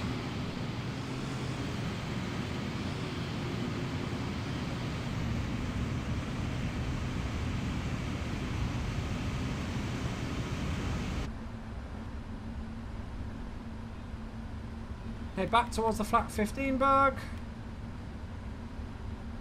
9 miles, great. Oh, we're actually slow, if anything, really. Probably could have kept the speed up for a little bit longer. Or maybe it's not. 9 miles, 2,700. I love flying this thing so much. 2,500. Get down, flaps 20.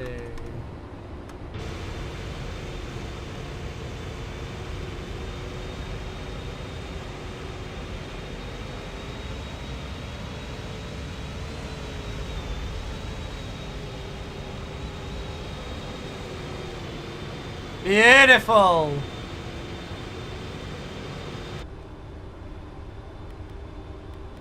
Okay, so to go below the flap 20 bug, we need to take slower speed, but that's fine. So it's going to be 143, so 148 the app.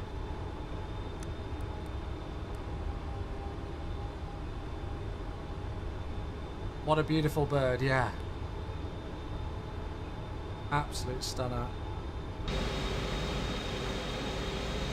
This is definitely my favourite livery, I think.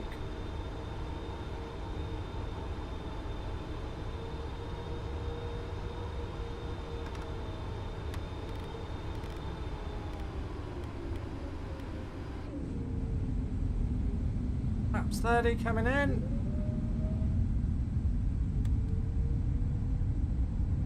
Look at that. Love it.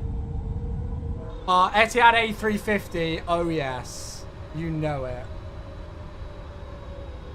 Okay, so speed brake disarmed. Which means we can do the landing checklist. Landing checklist is complete. Okay, here we go. Last landing of the week. 330 deck. Thanks for your follow, bud.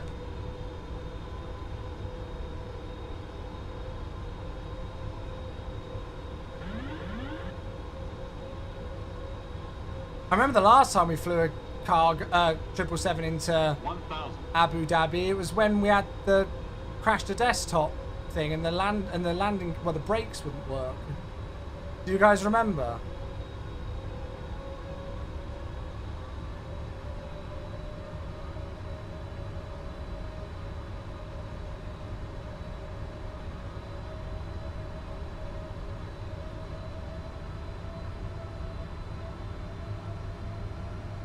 The scenery loaded in.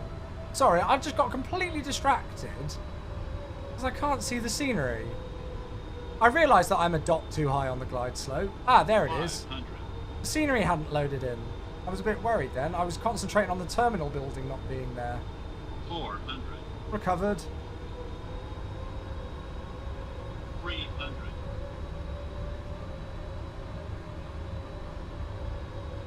Approaching minimums. 200. Just going to disconnect the auto throttle because it likes to wind itself all over the place. 100. 50. 30. 20. 10. Ooh, don't think that's going to be below 250. Wow! Really? I thought it was alright. Oh, apparently passengers are clapping in my cargo aircraft.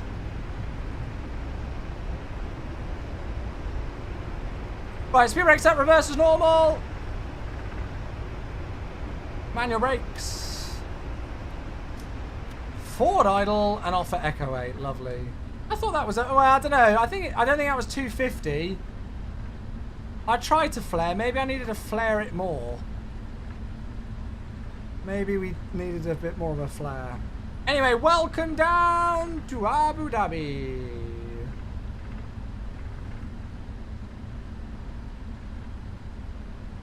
I apologise if that was too heavy. I think it might have been. It didn't feel soft. I think a little bit more of a flare just to get on the main markers might have been in order there. Alright, so Echo 8. So we're going to make the left-hand turn here. Can we actually make the left-hand turn there? Or do we need to... No, I think we need to continue on to Foxtrot. Cargo doesn't complain. Oh, but you all complain when you lose your channel points. With the predictions.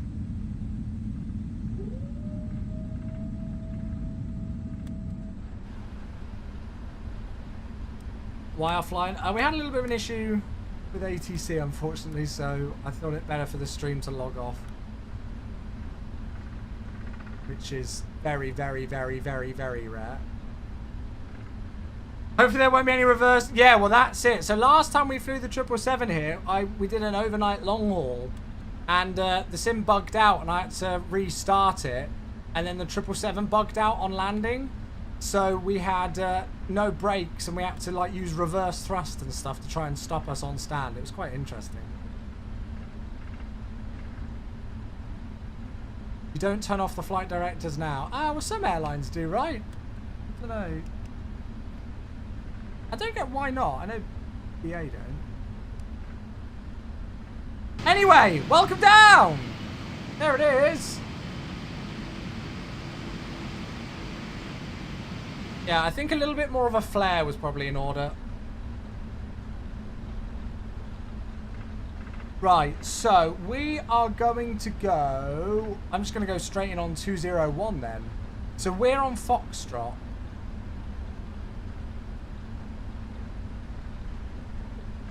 Here, so then we want to go like where Echo 13 is, I think, right? Yeah, 201. Oh God. What is it?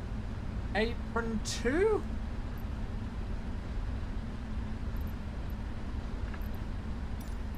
Aha!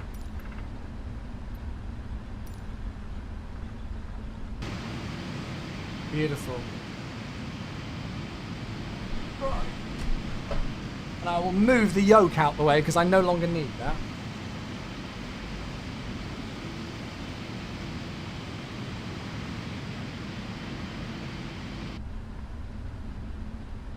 Cool.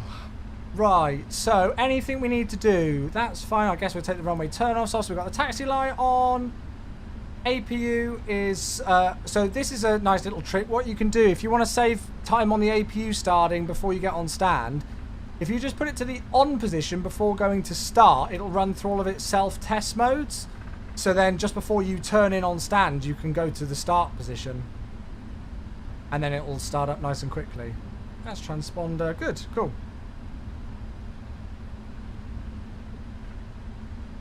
Don't need that anymore, I know, right?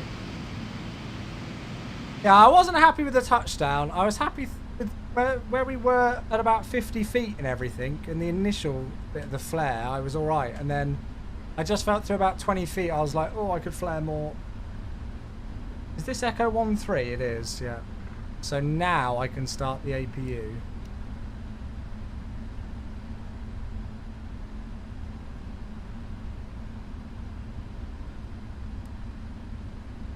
Find the 300 is nice to flare. Yeah, I love flare. I just don't think I flared enough. I love landing the 777. Of course, scenery, I'm sure you folks know it by now, but this is the absolutely 10 out of 10 I&I Builds Abu Dhabi scenery for the airport. Much better than the Double T Jeddah where we came from, that is for sure.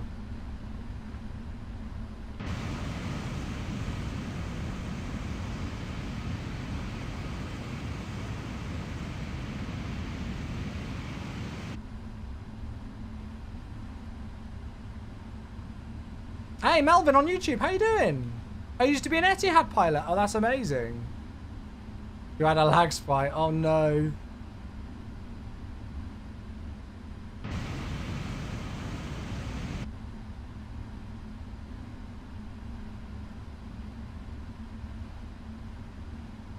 Thanks, Melvin. That's kind of you, mate.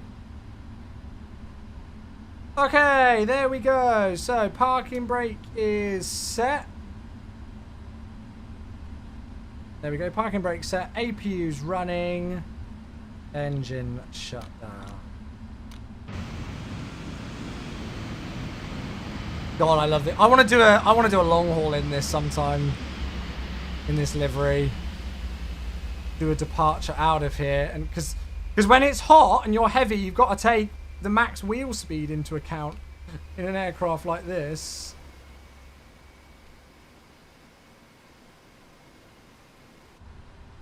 There we go.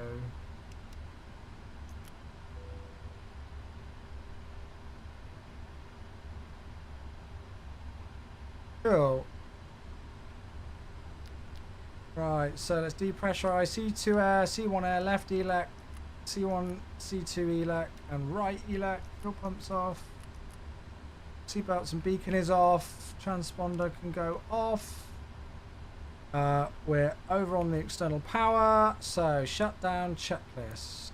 Shutdown checklist complete. There it is. I'm just going to get GSX.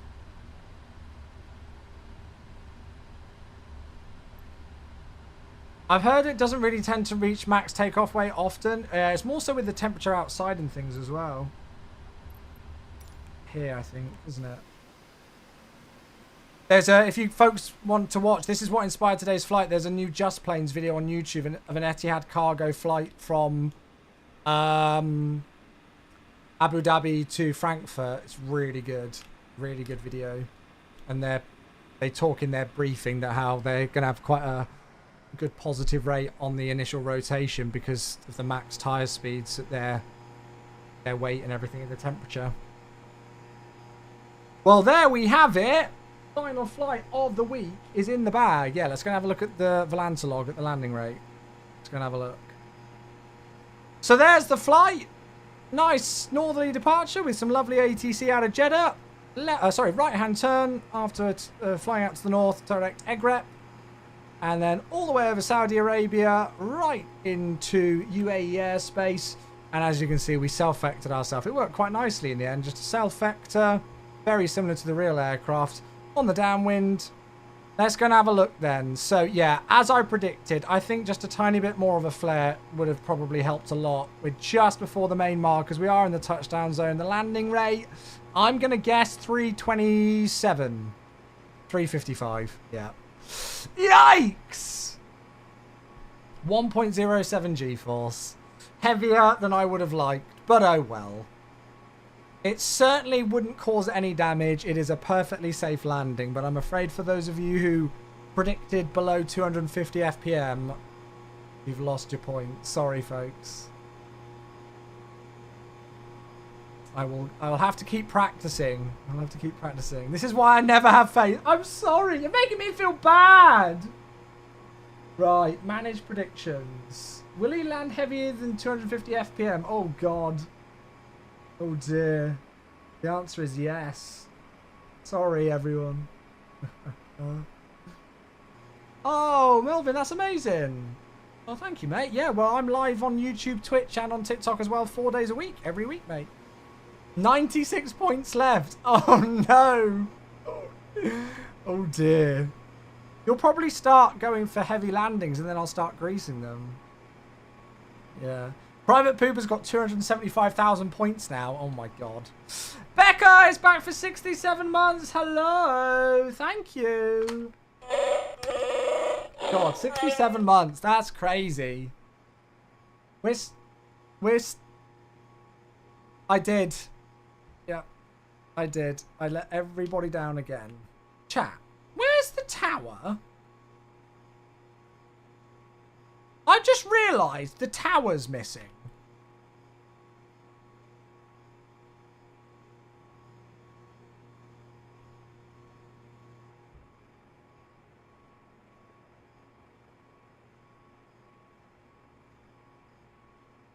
Thank you, darling. 67 months. That means we're on the way towards the 6-year mark, right? Yeah, the ATC tower's gone. I don't know why. Anyway. Probably something I've messed up. I just love this scenery, though. I'd fly in and out of here more often if I wasn't limited with sceneries, really, I think. Yeah, that's, oh, I signed off from VATSIM, so they demolished the tower. That's what it is. That's what it is. That makes sense. That makes sense. Amazing. Oh, I love it. I could just sit here and just look at this livery. I really could. It's just, I love it. I love it. VATSIM took the tower with them. Yeah, that's it. That's what it was. Right. Well, then, folks, that is gonna be it for me, I'm afraid, for today, for this week, and actually for this month as well, because it is the last day of January. However, it's February next month, and I have a very strong feeling that February is going to be an incredible month for Flight Sim. Just got an inkling. Just got an inkling. Richard, I'm sorry, mate. I'm going to be finishing up here for tonight, mate. It's just it's close to 9 o'clock for me, so I'm going to finish up for the night. But yeah, we'll be back for more next week. Absolutely. So we're going to do... Should be a 4-week streaming schedule next week. It should be. I don't think I've got anything on. Yeah, I don't think I've got anything on particular next week. So should be a normal 4-day streaming week. Monday, Tuesday, Thursday and Friday. All right. But yeah, I'm going to go and finish up for the week and go and take the weekend to go and relax. I'm off to the theatre tomorrow, so that'll be nice. And then hopefully a quiet Sunday. So there we go. Tyson saying, might need to get the freighter now. Do it. It's brilliant. It's an absolutely awesome one. Right, folks, thank you all so much today. Today has been crazy, even with so many other people live on Twitch and everything. The fact that chat has just been constant and we've had great conversations. It's gone really quick today. So thank you all so much for tuning in, and I hope I gave you some great entertainment to close out your Friday.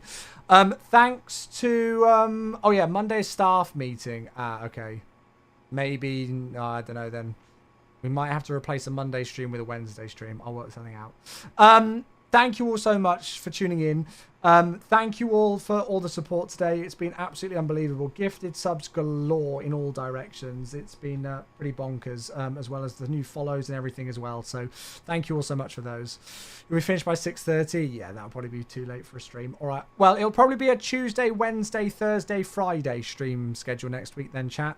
Tuesday, Wednesday, Thursday, Friday. I'll work something out.